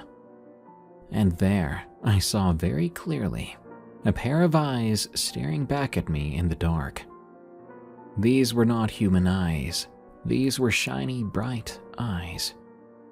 Whatever it was sitting on the couch in a crouched down fetal position, with its body turned away from me, but its head was turned around to look. I think it heard me when I first left the room to use the bathroom. I could see it well and how it looked. The kitchen light in my apartment made it easy for me to see, and that visual has been burned into my mind. Its eyes were reflecting this very bright light compared to what little light was actually shining on it from the kitchen. Its body was quite pale, and it looked human in shape, but definitely wasn't. It had no hair and was nude and skinny. It looked like if it stood, it would be quite tall, maybe 6 feet. I didn't freeze, but I did stare. I looked at this thing as it watched me walk into the room and close my door. Really, I didn't know how to feel. But I wasn't scared, I was in shock. And as I lay down, I thought to myself, what did I just see? Was that real? At that point, I was completely awake, so I knew it was. And still, for some reason, I wasn't scared. More so just worried, thinking if it was going to get my family. I knew not to go out and check. Instead, I ignored it, pretended it didn't happen, and went back to sleep. The next morning, there was no sign of it ever being here. I don't know why it was me that had to see it. I'm not sure how it got in or how it got out, but I do know I'll never forget this encounter.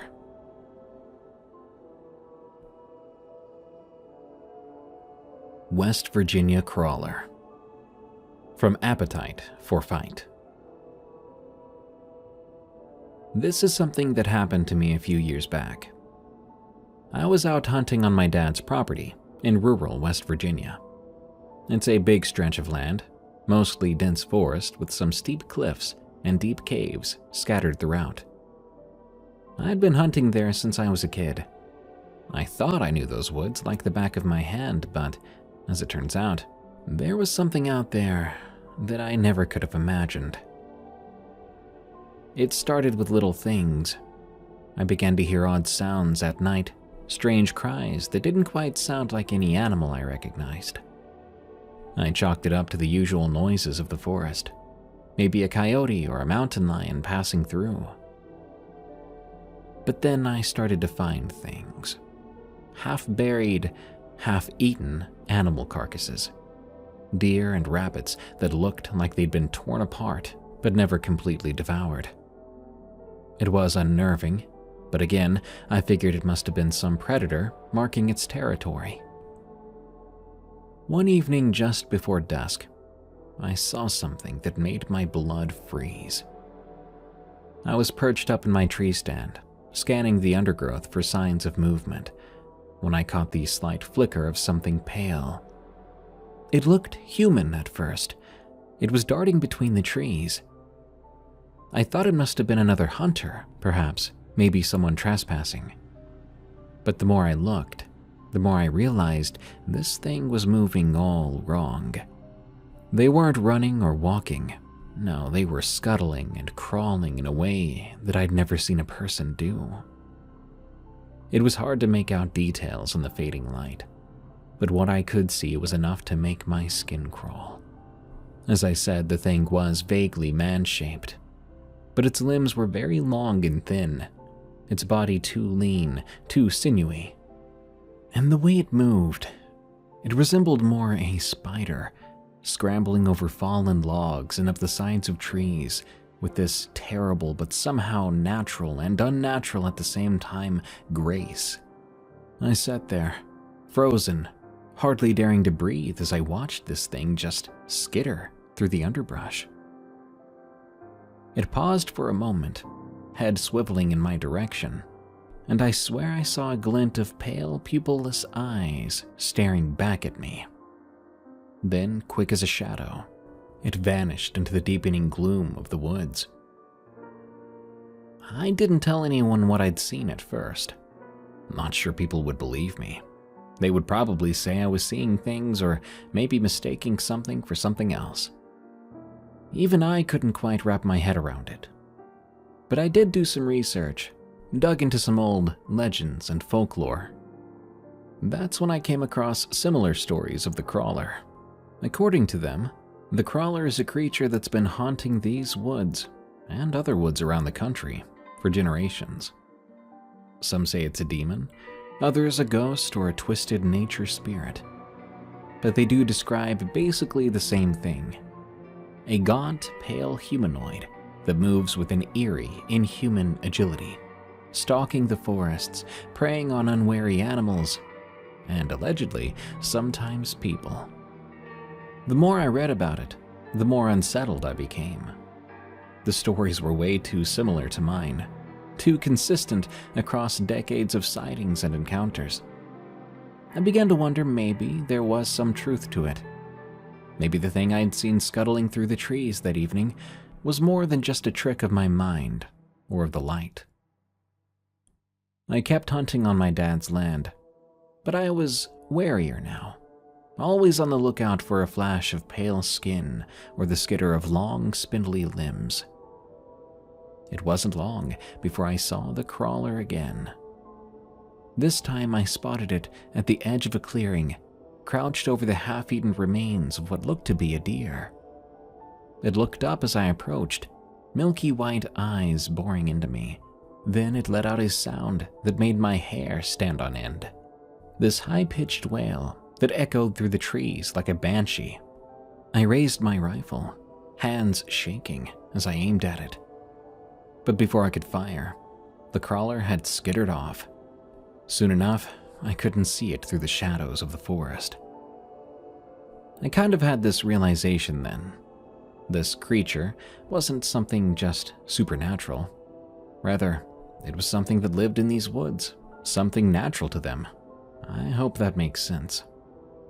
I started to spend more time out there, I set up trail cameras and motion sensors.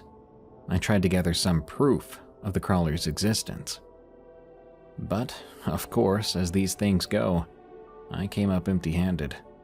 I never did see the crawler again after that.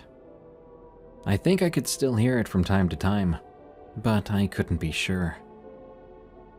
To this day, I still haven't shaken the feeling that I'd brushed up against something that was extraordinary.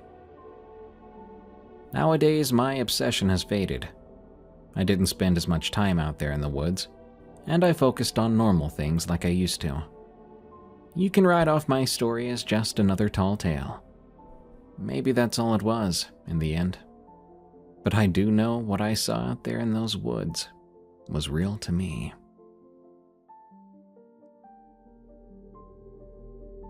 While we were alone, from Shady German. I have a friend named Felix. A few years back, we had a sleepover together, and during it, something happened. Our parents are great friends, and so they agreed for us to have a sleepover at his place. Though when I told my other friends, they were a bit skeptical, as I'm a girl and Felix is a boy. We were 13 years old, and we never had those kinds of intentions. His parents were gone, and it was only us, his older brother, and his brother's friend, who were both 17 at the time. His older brother Bastian, and Bastian's friend Lucas, were told to watch us, so we didn't get up to no good. Looking back now, we definitely weren't the reason all this happened. Now, Felix and Bastian's place was fairly big. It was 2 stories tall and had a basement below that. The place was also surrounded by woods. The bedroom we stayed in was on the highest floor. It was actually Bastian's room, as Felix's room was in the basement, and I simply refused to sleep down there, as I hated basements. You never know what lurks in the dark. "Hey Finn, do you like Fast and Furious?" Lucas asked after we were all settled on the bed and had 2 air mattresses on the floor for me and Felix. Lucas never called me by my full first name. He said he thought Finn was cuter. "Yeah, I do," I answered. "Yeah," Lucas yelled, and I don't think I ever saw someone put on a movie so fast. One movie later, Bastian mentioned he was hungry. He said he would order something to eat, and asked what we wanted. Can we have pizza?" A half-asleep Felix asked as he rubbed his eyes. "Sure thing, Sleepin' Beauty," Bastian chuckled. A few minutes later, he finished his order and told us that he and Lucas would be driving to go get the pizza. "All right, you two, you know the drill. Don't open the door to strangers. Don't burn down the house. Blah, blah, blah," Lucas babbled as they walked out of the room. "Hey, Finn," Felix said next to me in a very tired voice.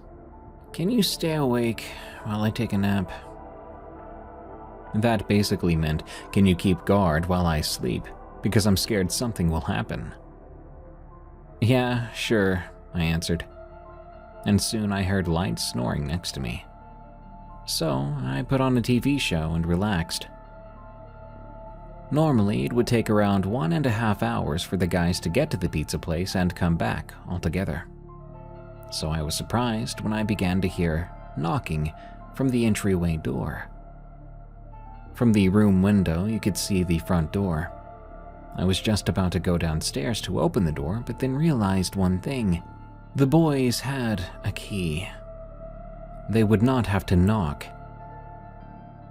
I then heard a voice that didn't sound quite like Lucas, but it tried to be. "Vinya, open the door." It couldn't be him. Again, he never called me by my full first name, not even when he was angry. I froze and held my breath. The only things that could be heard then were Felix's light snoring and someone outside calling to me. "Come on, it's me, it's Lucas." I felt scared, but also mad. I was scared for obvious reasons, but the anger was from the fact that someone was trying to imitate a good friend of mine. But then came a new voice, one that I didn't expect. Sweetheart, it's us. We've come to pick you up. My mother? What in the world? I thought. I heard the voice come again, asking for me to open up the door. Then the same request, this time from the Lucas voice. Did that mean there were two entities outside? Two people trying to break in, imitating my loved ones' voices. But the voices were eerily similar. Were they even human? Suddenly I heard Felix waking up. I rushed back to him. He heard the voices then too. I covered his mouth quickly to quiet him down. I didn't want him to respond. He just looked at me with wide blue eyes, as if trying to ask me what the heck was going on. I put a finger to my mouth, motioning him to stay quiet, and he nodded. I removed my hand, and he whisper yelled, "Who the heck is that? Why are they trying so hard to sound like Lucas and your mom?" I replied, "Don't freak out. I don't know." Suddenly, we began to hear scratching at the door. I slowly, and I mean very slowly, got up and walked over to the window. That's when I saw them. 3 figures at the front door. I could only see parts and silhouettes as it was so dark, but the light being cast from the porch light helped a bit. They were all quite tall, and each of them had arms that seemed way too long for their bodies. I couldn't see their faces, but they did appear to have not eaten for some time. They just looked wrong, and they definitely weren't my mom or Lucas or Bastian. I was so terrified then, and confused. I stood frozen there. I whispered, "Felix, call your brother right now, but be quiet."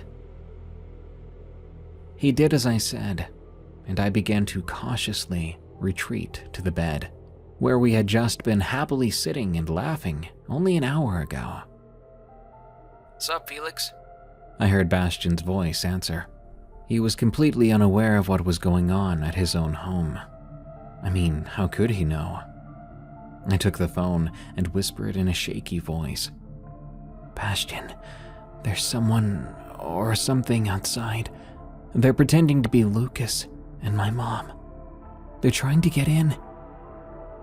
I was on the verge of tears. "What? Finn, show me," he said. I stood up again and went to the window. I turned the camera and pointed it outside. I heard him gasp. I turned back and sat next to Felix, who was under a blanket now. I got under it with him and began to cry quietly. "Okay, listen, we're on the way home. We'll be there in 15 minutes. Stay quiet and keep the doors locked." After the longest 15 minutes of my life, I heard a car pull into the driveway. I then heard the door unlock, and when I saw Bastian and Lucas, I was so happy. Bastian called his parents, telling them I'd had a panic attack. He lied, of course. We agreed it was probably best not to tell anyone what happened. At worst, we simply watched a scary movie and freaked ourselves out. But I know what we experienced. I don't think I'll ever forget those voices.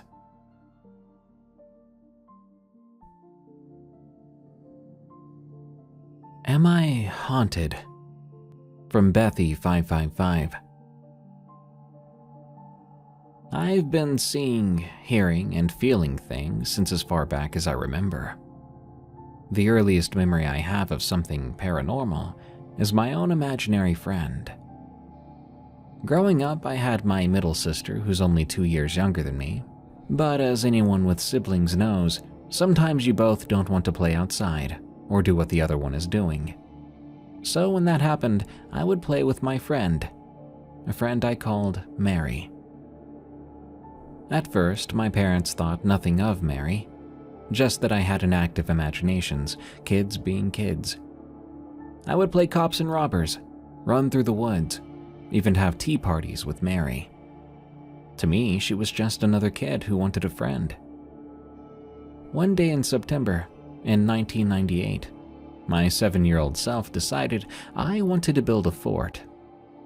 Mary and I built a fort using mine and my sister's blankets, and even my mom and dad's blanket off their bed. It was huge, and I remember playing in there all day. Even my sister joined us at one point. Now, my sister couldn't see Mary, and a lot of times that fact upset me. But Mary would always tell me she was there because she knew I needed her.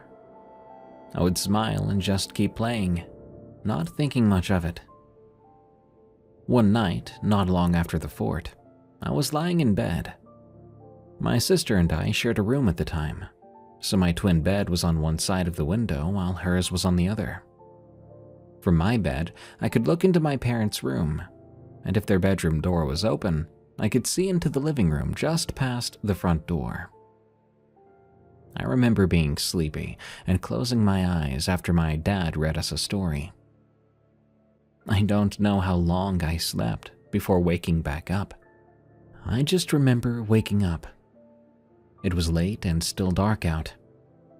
I lay there awake when I began to hear walking.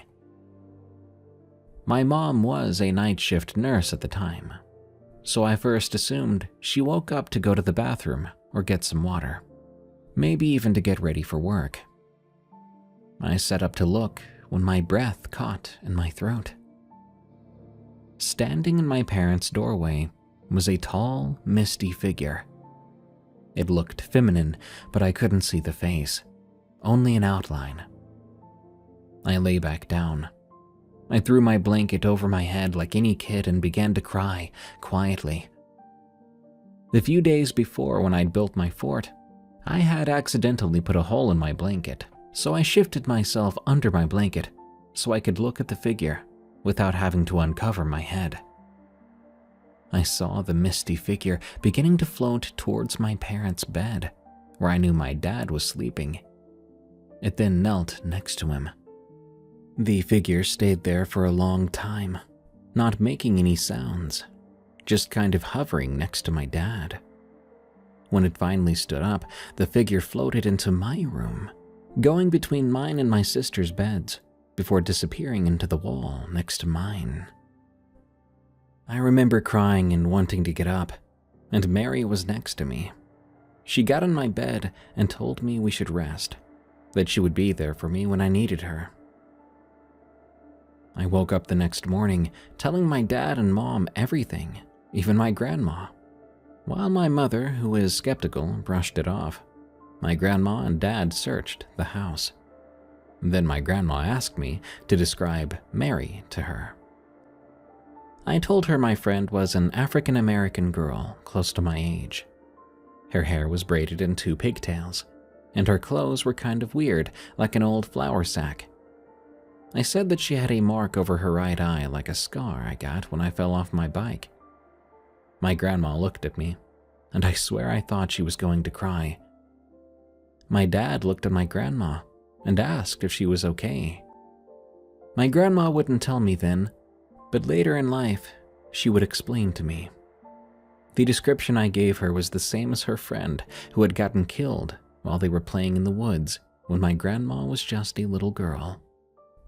The figure I saw, nobody understood what it was, until one day in late October of the same year.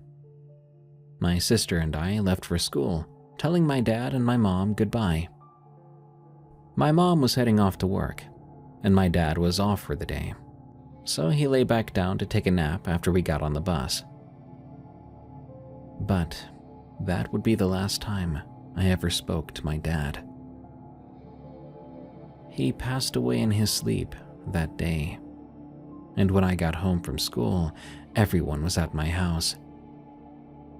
I didn't understand at first, until I saw Mary in my room and I asked her what happened.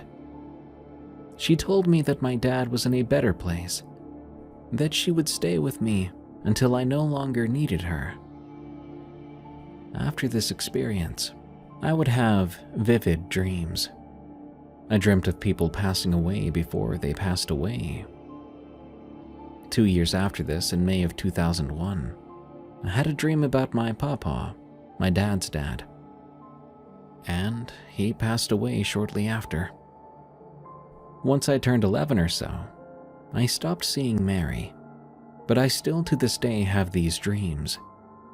The most recent one was my uncle and my boyfriend's mom back in 2022. I even dreamt of losing my child before I ever found out I was pregnant. I'm not sure if it's just coincidence, or maybe I have a gift or curse. But sometimes the dreams I have are not pleasant nor nice. Sometimes I do want to keep dreaming. Either way, I guess I feel haunted sometimes because the shadows and figures I see in my dreams have started to show up while I'm awake. Has anyone else ever dealt with something like this? Honestly, I really just want some clarification or answers. Is something wrong with me?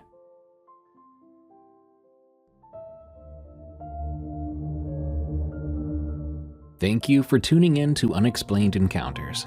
If you're not already, follow and listen to Unexplained Encounters on Spotify, Apple Podcasts, or your favorite podcast app. Leave us a rating while you're at it. Get some cool creepy merch at eeriecast.store. Check out my other show where I narrate scary work stories. It's called Tales from the Break Room. For more terrifyingly entertaining shows from EerieCast, go to eeriecast.com. And if you want to listen to Unexplained Encounters and all the other EerieCast shows without pesky ads, sign up for EerieCast Plus at eeriecast.com/plus. You'll also get exclusive access to horror audiobooks only available to EerieCast Plus members, and you'll get 20% off our EerieCast.store merch through our members-only monthly discount code. Finally, if you have a scary story of the unexplained, send it to me at darkstories.org. I think that's about it. Thank you so much for joining us. Stay safe out there and stay creepy, because this world is a strange one.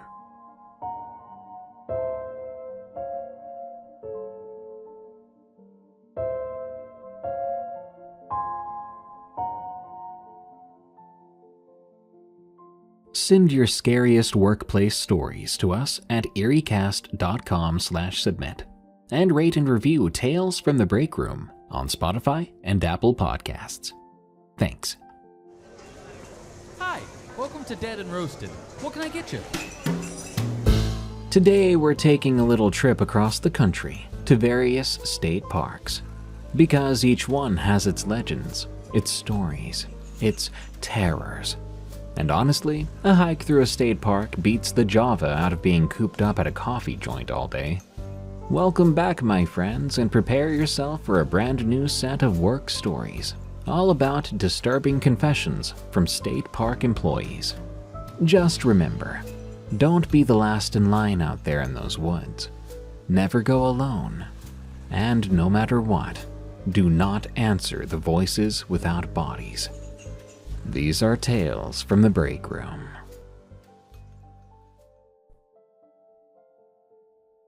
It wasn't a bear. From Knowlton. It was late October, a few years back, when I had the most terrifying experience of my life. I was working as a ranger at a remote state park in the mountains. I won't be specific for the sake of privacy. The park was officially closed for the season, but we kept a skeleton crew on to do maintenance, look after the equipment, and keep an eye out for trespassers, which the place got a lot of. I drew the short straw and was put on the night shift, alone at the main ranger station. Most nights were dead quiet, though, with only the sound of the wind in the pines and an occasional car passing on the highway a few miles away. To pass the time, I'd watch movies, read books, and whittle little wood carvings. Anything to stay awake and not let the eerie stillness get to me, as it often does. This one night around 2 a.m., I was in the back room making a cup of coffee when I heard a thud against the side of the building. Probably just a pine cone falling on the roof, I thought. Then I heard it again. A thud. And again, a louder thud. I froze. The thuds continued, moving along the wall. It sounded like heavy, deliberate footsteps. But that was impossible. I was the only one out here. The thuds reached the corner of the building, heading towards the front door. My heart pounded as I crept towards the front room. I peered out the window. The floodlight illuminated the gravel driveway and the edge of the forest. I didn't see anything, but the footsteps were getting closer, crunching on the gravel now. Something was out there, circling the building, doing something against the wall, now approaching the door. Whatever it was big. I backed away from the window, my hand shaking as I unclipped the holster of my sidearm. Then the footsteps stopped, right outside the door. Suddenly, wham! The door shuddered as something slammed into it, rattling the frame. I jumped back, drawing my gun and aiming it at the door with trembling hands. Another wham! The door buckled from another impact. The lock and deadbolt strained to hold. Then there was a crash. The door frame splintered as the door burst open. A dark shape loomed in the doorway. I screamed and fired. When the hulking figure only staggered but kept coming forwards, I turned to run. Behind me, a deep and raspy breathing came. I sprinted to the back room and slammed the door shut. Fumbling with my keys, I managed to lock it. I grabbed the desk and shoved it against the door as a barricade. Then bam, that thing rammed against the door. The desk shuddered, but held. I could hear it walking around outside, its heavy breathing snuffling around the door. I backed into the corner and sank down, gun trained on the door.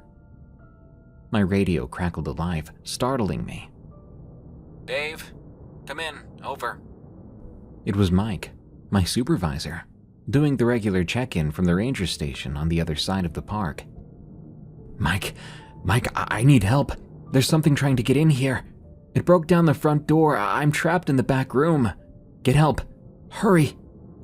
I hissed into the radio. "Whoa, slow down. What's going on? What do you mean something's trying to get in?" I don't know. A bear, maybe? I don't really know what it is. Just get help." "All right, sit tight. I'm calling for backup. Just stay calm and don't do anything stupid." The radio went silent. The thing outside the door had gone quiet too. Was it listening to us? For a moment, all I could hear was the blood pounding in my ears. Then there was a clatter from the front room that made me flinch. It sounded like furniture being knocked over. There was a pause, then more clattering, moving further away. After a few moments, I couldn't hear anything, but my heart was still racing. I crept to the door and put my ear against it. Silence. Even so, I didn't dare open it. Hours passed as I crouched behind that desk, gun ready in my trembling hands. Finally, I began to hear vehicles pulling up outside. Shouts, radio squawking, beams of flashlights sweeping through the windows. Dave? Dave, you in there? Mike's muffled voice called from the other side of the door. I wanted to cry in relief. I pushed aside the desk and opened it up. The front room was trashed. Chairs overturned, maps and papers scattered everywhere. The front door hanging off its hinges. But no sign of my intruder.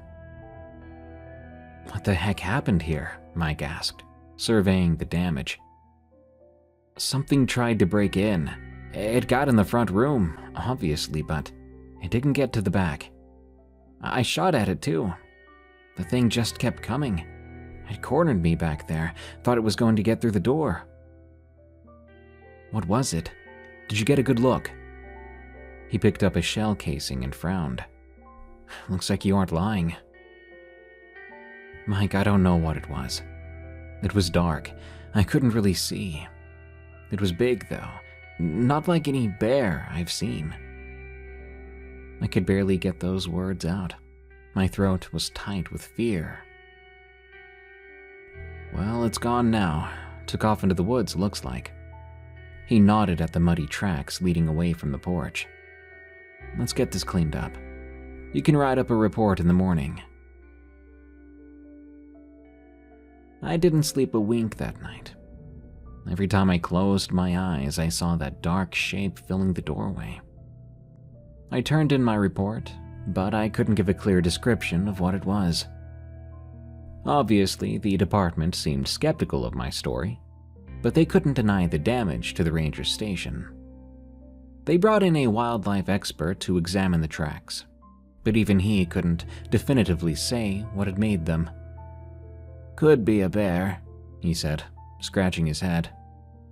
But I've never seen bear tracks quite like this. In the following weeks, I tried to put the incident out of my mind, focusing on my work. Every night shift filled me with dread, though. I jumped at every noise, every shadow. I started to carry a higher caliber weapon, and I was very particular about keeping the doors and windows shut and locked. My colleagues noticed the change in me. They'd give me concerned looks when they thought I wasn't watching, whispering behind my back. I knew they thought I was probably losing it. Maybe I was.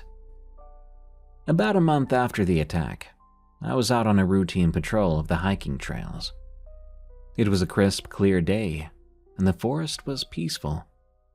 I almost felt at ease. As I rounded a bend in the trail, I spotted something on the ground ahead. I approached cautiously. It was a deer, or what was left of one. The carcass had been brutally mauled, flesh torn, bones crushed.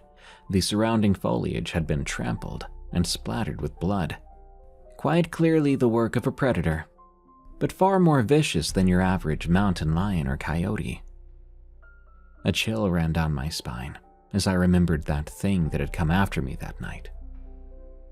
Could it have done this? I looked around warily, suddenly feeling very exposed out there in the woods. I radioed it in, and soon the site was crawling with rangers and wildlife officers. They took samples, snapped photos, looked for tracks. But just like at the ranger station, they could not find any definitive evidence of what had killed the deer. Over the next few months, more animal mutilations turned up in the park. Deer, elk, one of them was even a black bear. Each one was more gruesome than the last, and always no clear tracks, no viable evidence of the killer. Rumors began to spread among the park staff. Some thought it was a rogue cougar or a wolf pack. Others whispered about something unnatural, a creature that defied explanation. I knew they were all dancing around what I'd seen that night, but no one wanted to say it outright. As the attacks continued and grew closer to the hiking trails and campgrounds, the park superintendent grew increasingly concerned. He brought in a team of experienced hunters to try to track and kill the creature, whatever it was. I was assigned to guide the hunters through the back country. As much as the thought of confronting the thing terrified me, I also desperately wanted answers and a resolution. For days we trekked through the rugged terrain, following faint trails and signs of the supposed creature's passing. We did find more grisly kills, but the beast itself remained elusive. It seemed to be toying with us, always one step ahead, wanting us to find those brutal remains. One evening, as we were setting up camp in a dense patch of forest, a blood-curdling scream pierced the night. It sounded almost human, but distorted, feral. The hunters grabbed their weapons, and we ran towards the sound. One of the hunters ahead of us crouched down at a small clearing, laying his rifle on the ground beside him. He was staring into the trees, his face white with shock. "I saw it," he whispered as we approached. It looked right at me." "What was it? What did you see?" I asked, my heart pounding. He shook his head, unable to find the words. Not natural. Those eyes." He trailed off, shuddering. A twig snapped in the forest behind us. We spun around, rifles raised. Something large was moving around through the underbrush, circling us. We could hear its heavy breathing, the crunching of its footsteps. Then it emerged from the trees, and I felt my blood turn to ice. It was just as I remembered. That hulking, shadowy figure, vaguely humanoid, but far too large. Its eyes glinted in the fading light, filled with a feral, predatory intelligence. The hunters, now sure it was not a person, aimed and fired together. Whatever it was, roared a grumbling roar, a sound that seemed to shake the very ground beneath us. Then it did something we didn't expect a creature, who had just taken a full barrage of bullets, to do. It charged at us. The entire group scattered. I heard screaming behind me, but I ignored it, just running, blindly crashing through the forest. My only thought was to get away, to stay alive. I don't know how long or far I ran. Eventually, I stumbled into a small stream and fell to my knees, gasping for breath. The forest had gone quiet again. No sign of the hunters, and thankfully no sign of the creature. It was deep into the night by the time I found my way back to the main park roads. I staggered into the ranger station, covered in scratches and bruises, my clothes torn. The superintendent was there, along with a group of grim-faced park police and the hunters who had been attacked.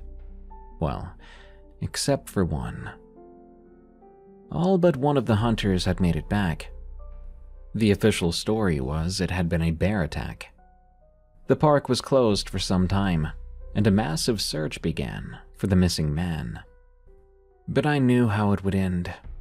Maybe I was scared and paranoid and pessimistic, but I knew what the results would be. Because whatever it was out there, it was beyond our understanding, and I don't think it liked to leave things alive. In the months that followed, I retreated into myself. I couldn't shake the memory of that night in the forest, the sheer terror of coming face to face with it not once, but twice. I would never feel safe in the woods again. But more than that, I was haunted by the idea it was still out there. So, obviously, I don't work at the park anymore. And now every interest and passion I had in the outdoors is dead. Because every time I'm out in the trees, I can't stop thinking what I might see around the bend, or what might see me. God help anyone who stands in that thing's way when they sadly encounter it out in the forest.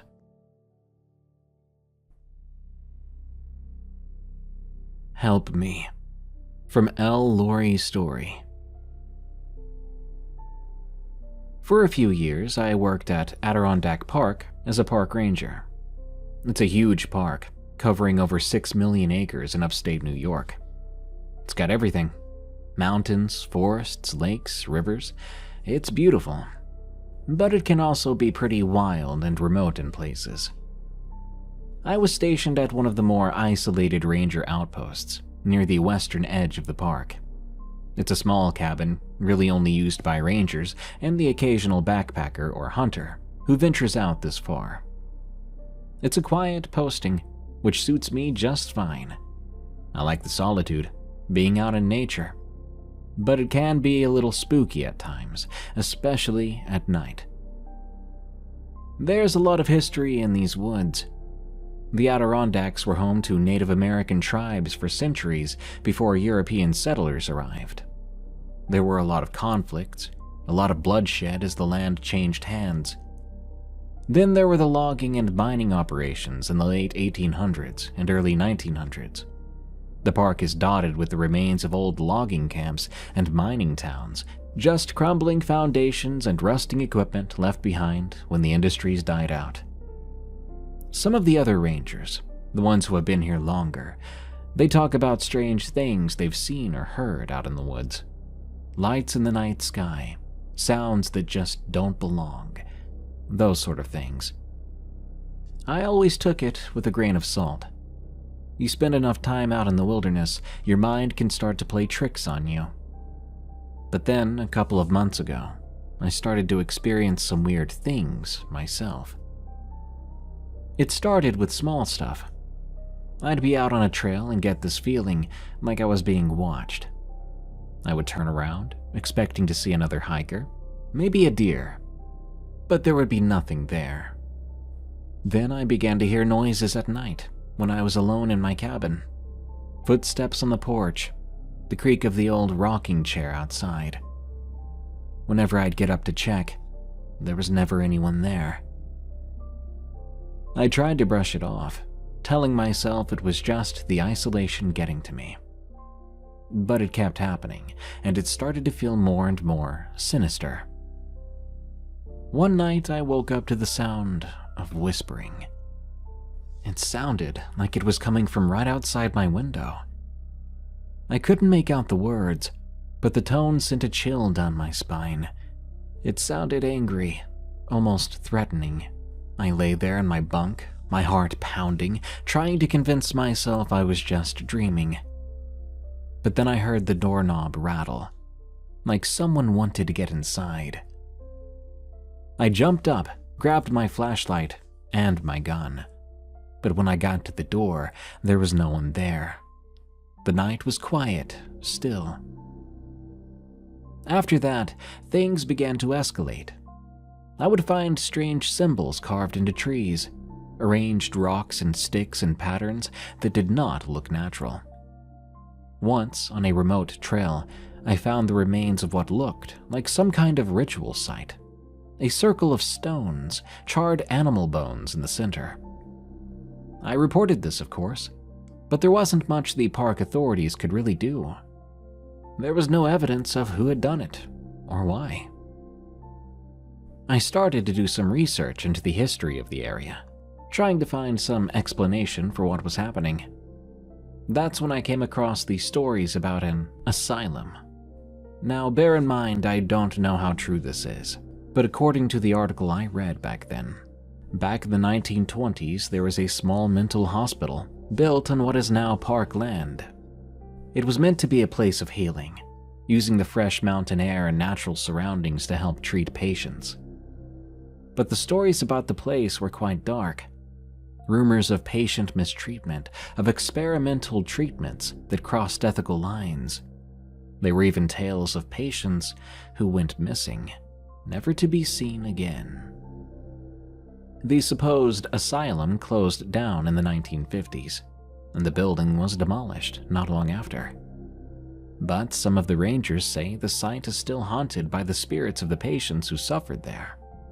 If another ranger or two confirmed this story, maybe it was true. But I personally couldn't find much more info about the asylum that was supposed to be there. Now, I didn't put much stock into ghost stories, but I couldn't deny that something strange was going on. These incidents kept happening, getting more and more disturbing.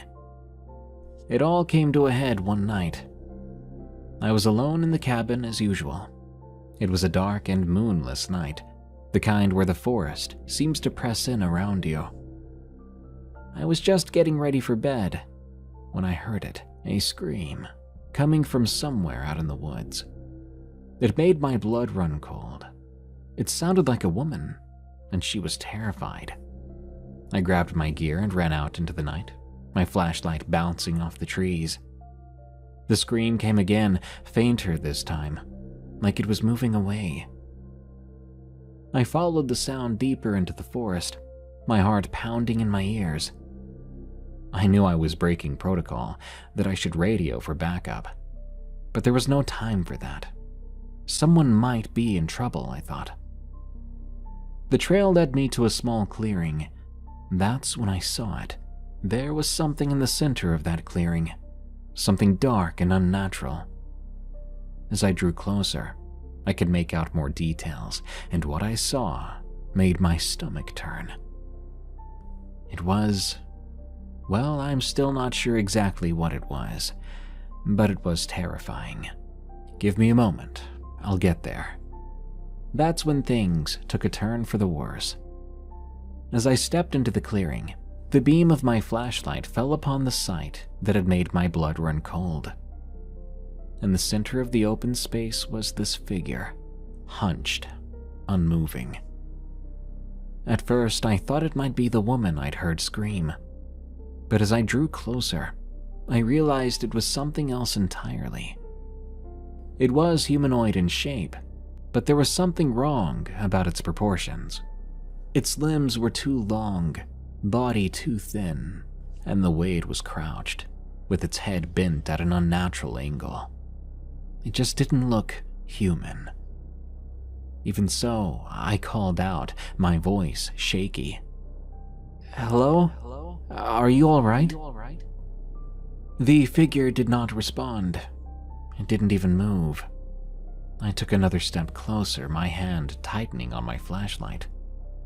And then, suddenly, its head snapped up.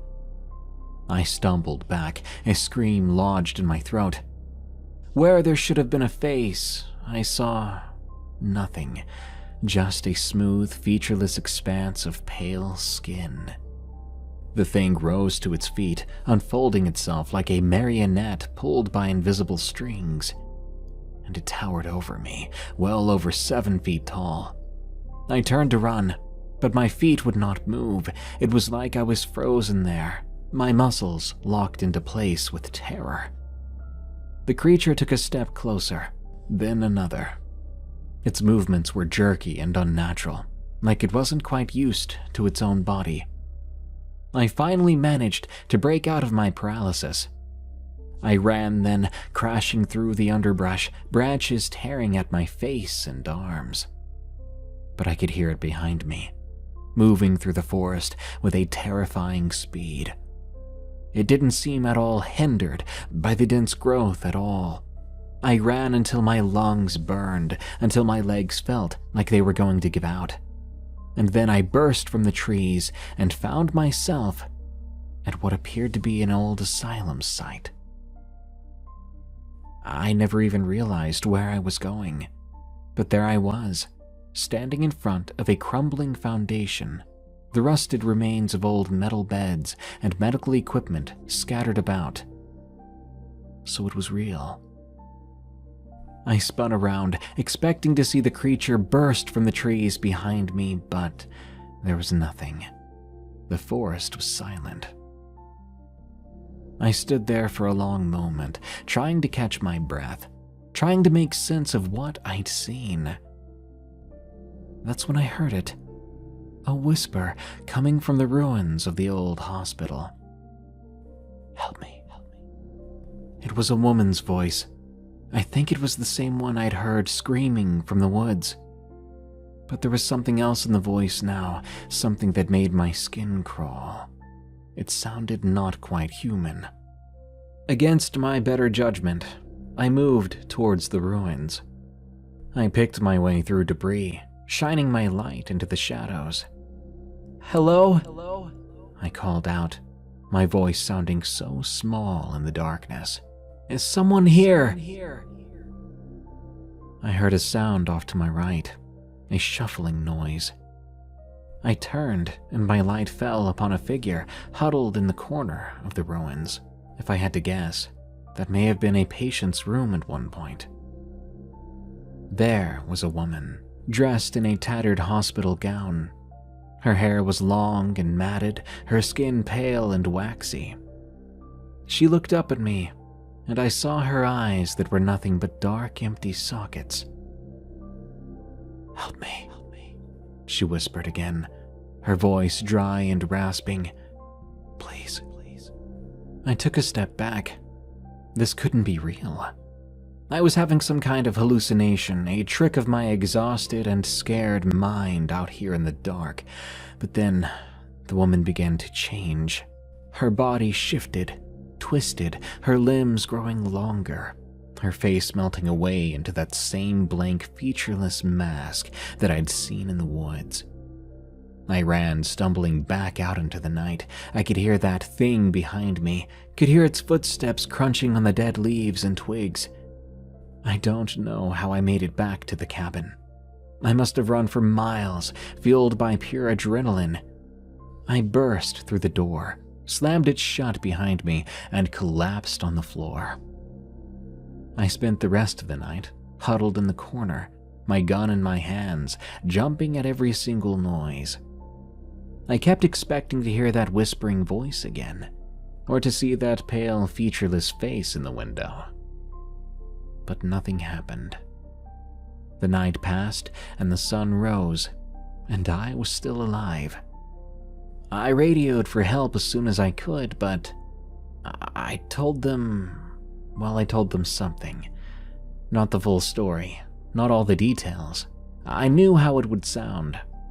I just said that someone was in those woods, and I'd heard them screaming. The rest I simply couldn't explain. A couple of rangers were sent to investigate, but nothing was found. There was no trace of the creature, and in fact, they found no evidence of an old asylum site. It was like it all never happened. But I know what I saw. I know it was real, and I know it's out there somewhere in the vast wilderness of the Adirondacks. After that event, I requested a transfer to a different posting, somewhere far away from there, and a few months after the transfer, I found a different career entirely. A part of me still wonders, was it just a coincidence that it appeared to me? Or was I chosen, singled out for some reason I'll never know? What I do know, though, is I'll never see the woods the same way again. There are things out there, I know that now, things we can't explain. And sometimes when the night is dark and the forest is silent, you might just hear a whisper, a pleading voice echoing in your mind, saying, "Help me, help me."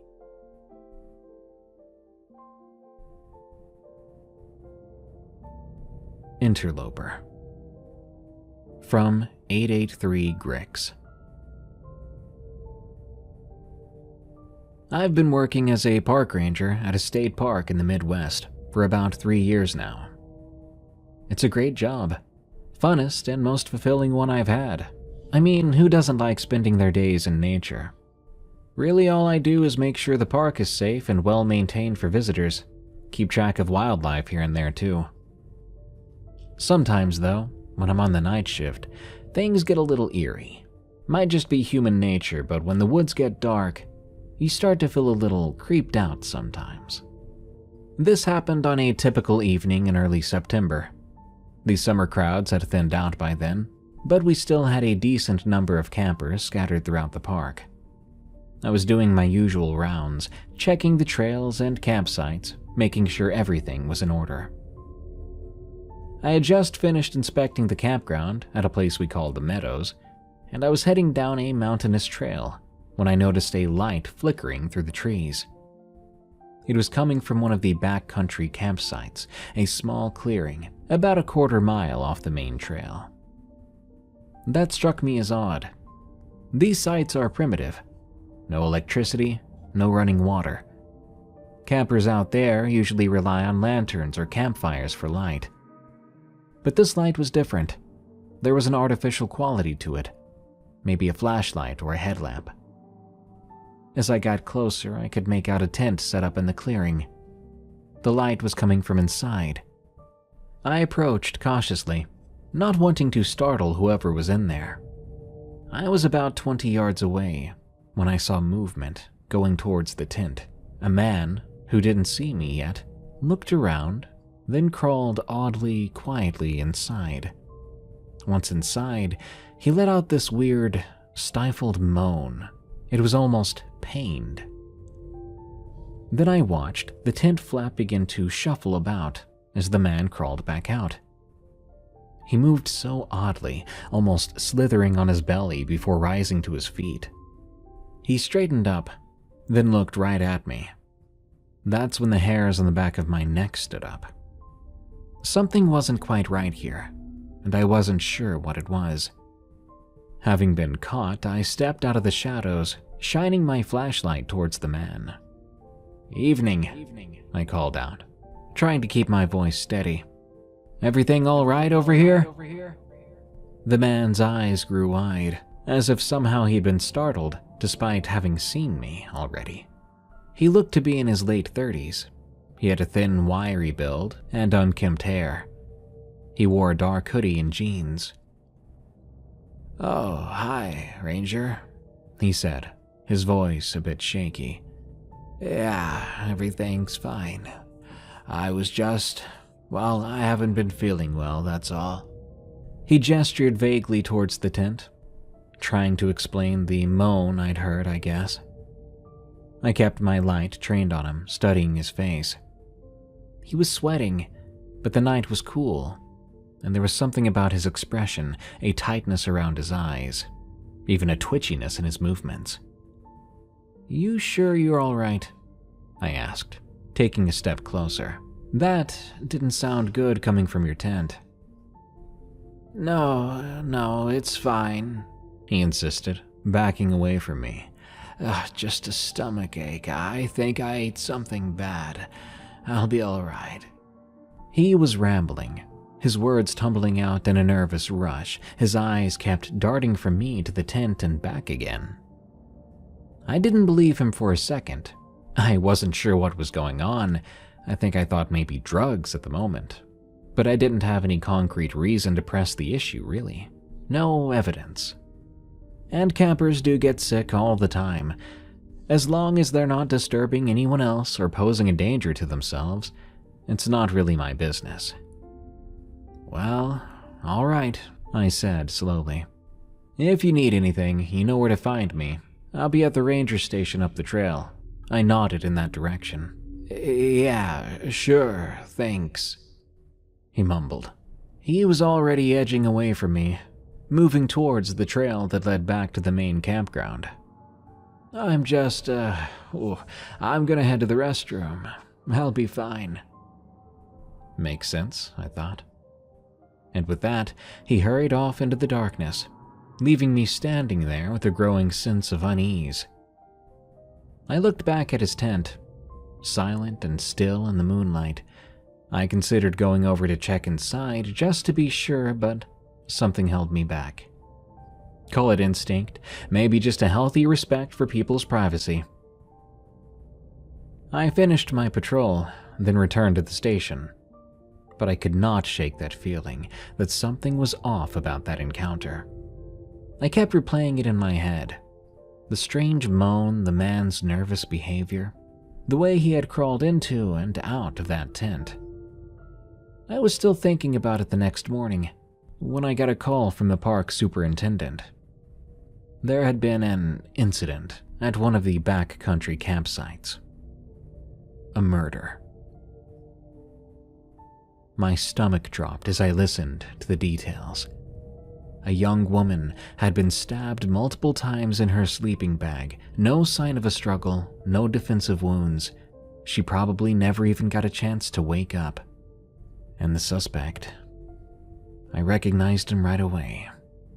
The man I'd seen crawling out of that tent. The one who had been acting so strangely. Turns out he had been dating the victim. They'd come out to the park together for a camping trip. The other rangers found him at the edge of the park, trying to hike out to the nearest road. The guy had a wild, desperate look in his eyes, and when they confronted him, he broke down, sobbing and rambling about voices in his head about how he never meant to do it. That shook me to my core. To think that I'd been that close to a killer, that I had basically seen him do it. That agonized moan I'd heard was not his. It was almost all too much to process. Turns out the man had a history of mental illness and erratic behavior. There had been warning signs, incidents in the past that went unaddressed. I kept thinking back to that moment on the trail, wondering if I could have done something differently. Maybe I should have pressed harder. Maybe I should have insisted on checking the tent. Subconsciously, I tell myself I could have saved her life, but then I remind myself she was already dead then. That last moan she gave, the life leaving her body. Ugh, makes me feel sick thinking about it. Rationally, I know it's not my fault. I did my job. I followed protocol. There was no way I could have known what he had done. But it still gnaws at me, wouldn't it you? This event changed the way I approach my work. I'm much more cautious now, more attuned to the subtle signs that something might be amiss. I do my best to trust my instincts more, and I'm not afraid to ask tougher questions when something's feeling odd. Because if there's one thing I've learned from this, it's that the wilderness isn't the only thing that can be dangerous out there. Sometimes the real threats are the ones that look just like us. The ones that can crawl out of a tent with a smile and lie.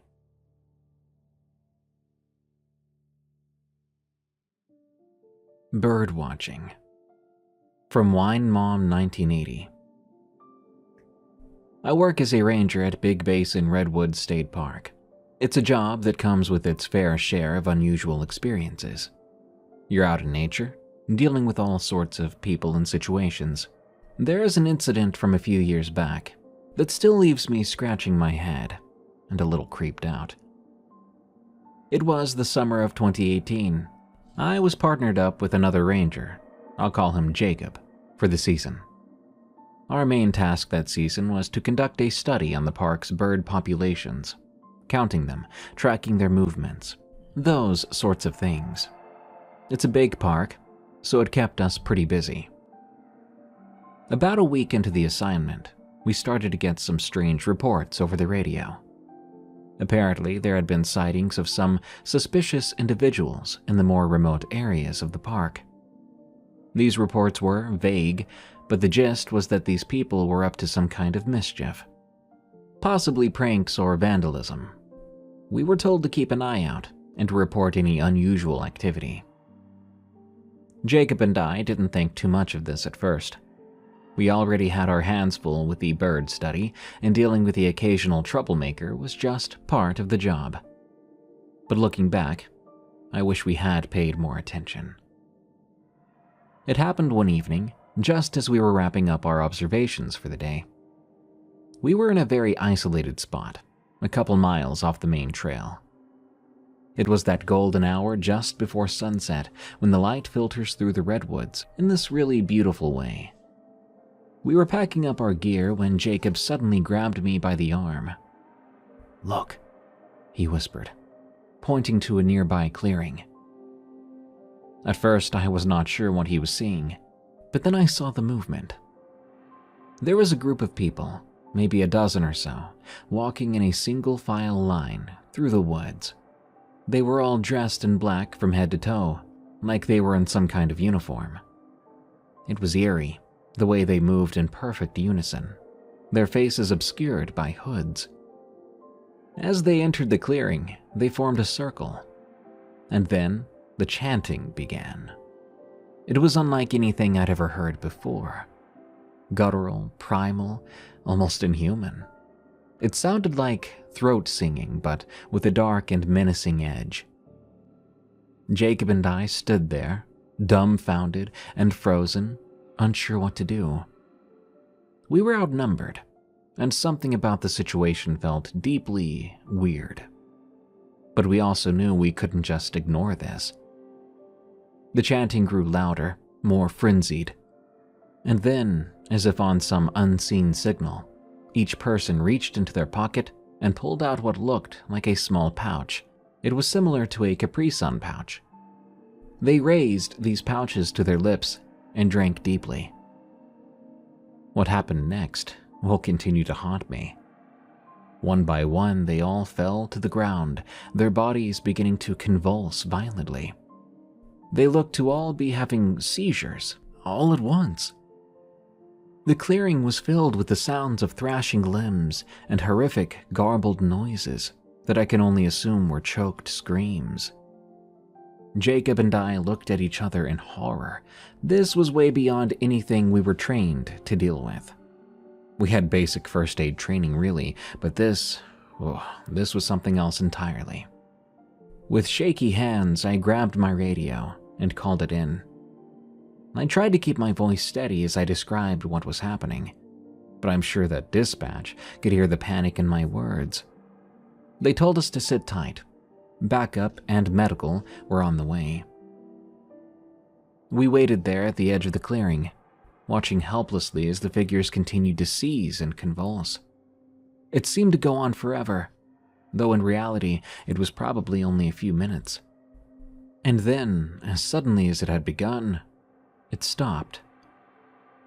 Those people, cloaked in the shadows, lay still on the ground, unmoving. The silence that followed was almost worse than the chaos that had preceded it. Jacob wanted to go check on them, but I held him back. Something in my gut told me it wasn't safe, that we needed to wait for help. It felt like forever before they arrived. When they showed up, we met with them and led them back to the clearing nearby, bracing ourselves for the worst. But you're not going to believe what we found. Every single one of them, who had just been convulsing before, was now gone. The clearing was empty. All that remained were a few of the strange pouches, which had been left behind in the grass. The medics were baffled, the other rangers even more so. A thorough search of the area turned up nothing. It was like those people had never been there at all. I gave my statement, tried to describe what we'd seen in as much detail as I could. But even as I was saying the words, I could hear how crazy it sounded. A secret cult in the woods, a mass-induced seizure, followed by a mysterious disappearance. It was like something out of a psychological horror film. In the days and weeks that followed, I tried to find out more. I asked my higher-ups if the remaining liquids in those pouches had been tested yet, as I figured that might give us some clue as to what had happened, what those people were doing out there. But I didn't get a straight answer. My higher-ups were strangely tight-lipped about the whole thing. Eventually, it sort of just faded away. There were no more sightings, no more strange reports. Life in the park went back to normal, as if it had never happened. But I haven't forgotten.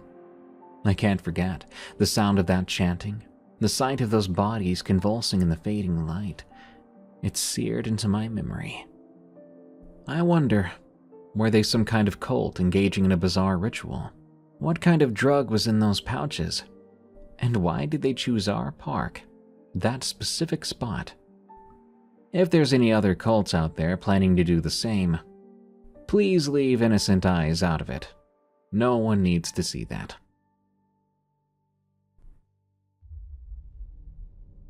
If you hear a strange voice in the woods, ignore it. From Daniel K.M. This happened at a certain state park in Arkansas that will remain nameless.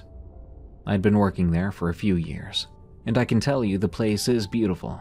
It's the kind of place that makes you feel small in the best possible way, like you're just a tiny part of something much bigger, something older than yourself. As a ranger, my job was to make sure the park was safe and accessible for visitors, protecting the natural environment too. There's a balance to it, not always an easy one. You get all kinds, the seasoned outdoorsmen who know the trails like the back of their hand, the families with young kids who are just there for a weekend campout, and those city slickers who think roughing it means a cabin without Wi-Fi. Most of the time it's pretty routine stuff, giving directions and enforcing park rules. Sometimes I help out with a twisted ankle or a lost hiker, But every once in a while, something happens that reminds you that the wilderness isn't always as friendly as it appears. It started with a few strange reports from hikers. They'd come into the ranger station looking confused and unsettled, telling stories of hearing voices out on the trails. Voices that sounded human, but not quite right. One woman, I recall, an experienced hiker in her 50s, swore she had heard a child crying just off the trail. "It sounded so real," she said. Her hands trembled as she clutched her hiking poles. "I thought maybe a little one had wandered away from her family. I called out, but no one answered. And then..." She paused, her eyes distant. "Then the crying turned into laughter. It wasn't happy either. It was cruel, almost mocking. I felt like something out there wanted to trick me." Another hiker, a young man who had been camping solo, reported hearing someone whispering his name near his tent in the middle of the night. "I thought maybe I was dreaming at first," he said. "But then I heard it again, louder. Sounded like it was coming from just outside. I grabbed my flashlight and looked out, but there was no one around." Reports like these were quite unsettling, but they weren't necessarily unheard of. The woods can play tricks on your mind, especially if you're not used to being in such a quiet, isolated place, alone. Sounds can carry strangely too, and an overactive imagination can easily turn a gust of wind or a rustling animal into something sinister. Still, something about these reports felt different. The consistency of the stories and the specific details sounded like these people had encountered something that was actively trying to mess with them. The other rangers and I started to compare notes, trying to see if there was a pattern to this. The reports seemed to be concentrated around a specific area of the park, a dense patch of old-growth forest that wasn't heavily trafficked by hikers. We decided to do some extra patrols in that area, just to be safe. But even in broad daylight, with the comfort of a partner by your side, there was something about those woods that felt off. The air seemed heavier there. The shadows seemed deeper. It was like the trees were watching you too, whispering secrets just beyond the range of our hearing. One evening, after a long day of patrols, a group of us rangers were sitting around the wood stove in one of the park cabins. This had become a bit of a tradition, a chance to unwind, swap stories, maybe play a few rounds of cards before heading home for the night. The conversation inevitably turned to the strange reports we'd been getting. We all had our theories, a prank by some local kids or some weird acoustic phenomena. One of the guys even said it was a rare type of bird that could mimic human sounds really well. One of the older rangers spoke up. He had a reputation of being a bit of a storyteller and superstitious. But there was no twinkle in his eye as he leaned forward, voice low and serious. "You ever hear of something called a wendigo?" he asked. A few of us shook our heads. I felt a chill run down my spine. I'd heard of it before, in some half-remembered folklore. "Native American legend," Jake continued. "A creature that was once human but became something else.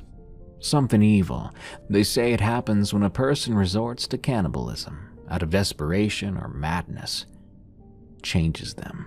Twists them into a monster that's never satisfied, always hungry for human flesh." "Sure," one of the younger rangers said, looking skeptical. "A wendigo. If that was even the case, what does that have to do with the voices?" "The wendigo's a mimic," the older man said. "Legend has it can imitate human voices, lure people in, make them think they're hearing a friend or a loved one in distress. And then, when you're close enough..." He snapped his fingers, startling most of us. Silence fell over the room. I could hear the wind whistling through the trees outside, the crackle of the fire on the stove. "It's just a legend, just a fairy tale, guys. Nothing real about it, someone said. But the old man shrugged. Most legends have some truth to them. And I'll tell you this, I've been working these woods for a long time, y'all know that. And I ain't ever heard nothing like these reports before. I think something's out there, and I think it ain't no bird. We exchanged uneasy glances. The idea of a mythical man-eating monster stalking the woods was absurd. Then again, so were the stories we'd been hearing from the hikers. We decided to keep a closer eye on things, maybe do some research into the history of the area. See if there had ever been any strange disappearances, any old stories that might shed some light on what was really going on. I volunteered to take the lead on the research. I've always been interested in local history and folklore. I figured it wouldn't hurt to know more about the place I worked at. But the horror would soon turn very real. And it all started with a routine solo patrol on a crisp autumn morning when the mist hung low over the trails. Because that was the day I heard the voice myself. The morning started like any other. I arrived at the ranger station just as the sun was starting to peek through the trees, casting long shadows across the parking lot. I checked in with dispatch, grabbed my gear, and set out on my assigned patrol route. I was headed towards the area where most of the strange reports had been coming from. That area that I mentioned before, the old growth forest. The place was very steep and rocky too. The trail there was narrow and winding, easy to lose if you weren't paying attention. But I worked here. I had hiked this route dozens of times before.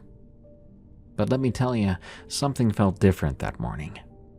The air was unusually still, and the forest seemed quieter than normal.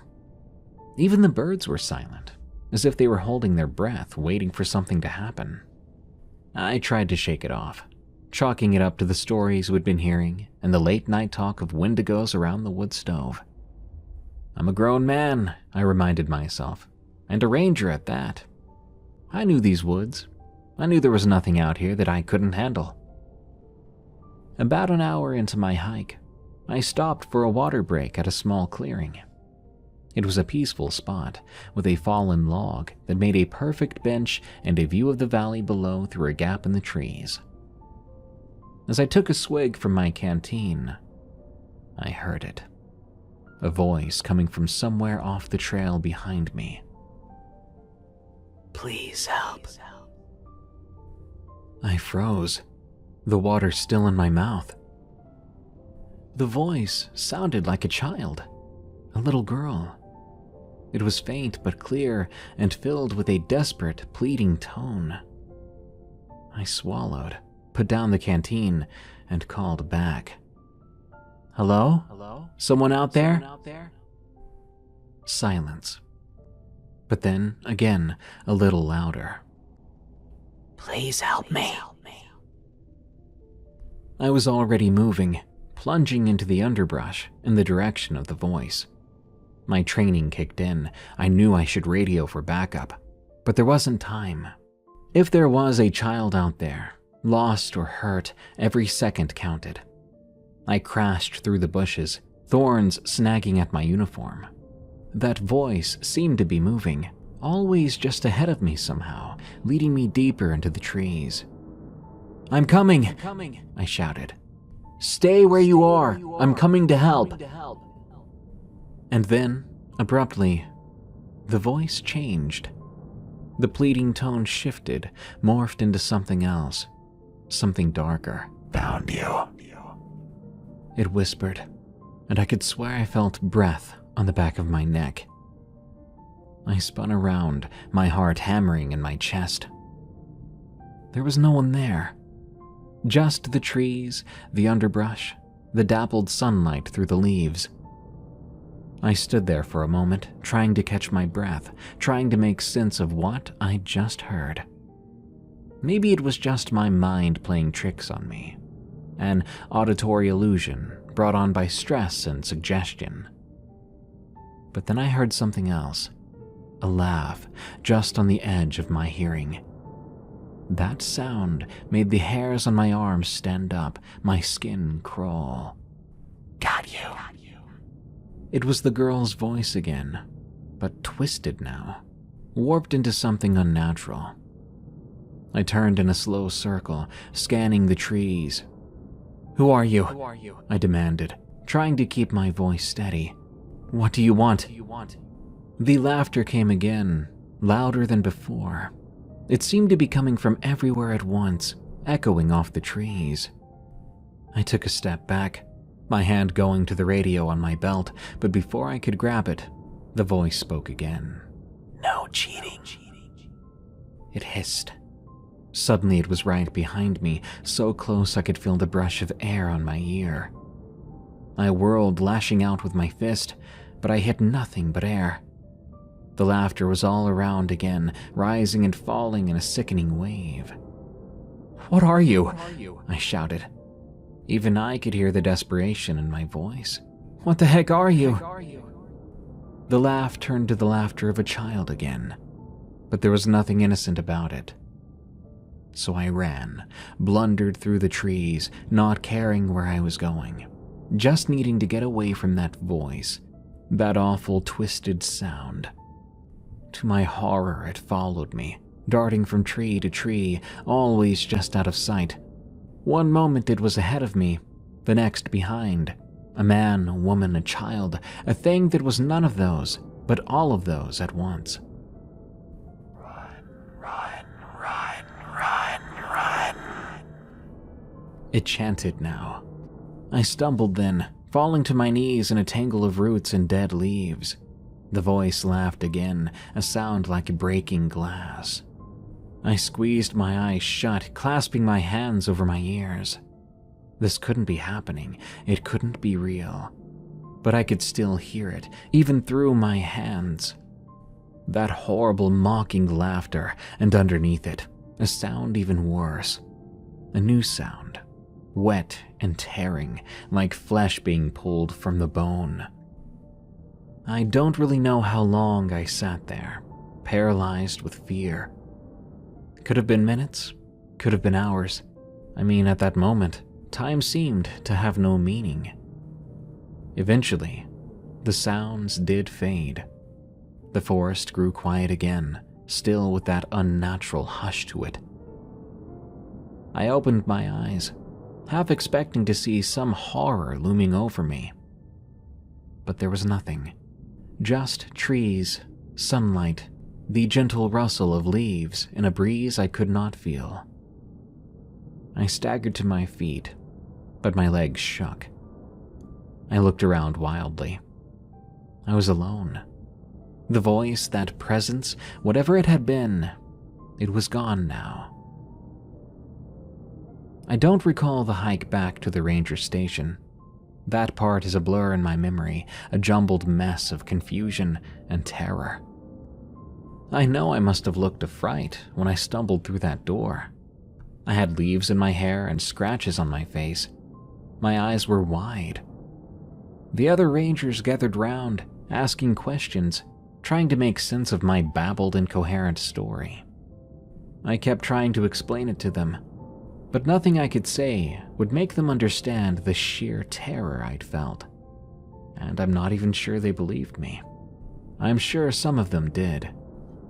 I went home early that day, took a few sick days. When I was out of sick days, I claimed a family emergency. Anything to avoid going back for a while. But I didn't hide forever. I still loved my job, loved the outdoors. This was only one rare occurrence out of years of work and even more years of outdoors experience. I told myself I was just unlucky. And to this very day, I still work at that park, and I never did experience anything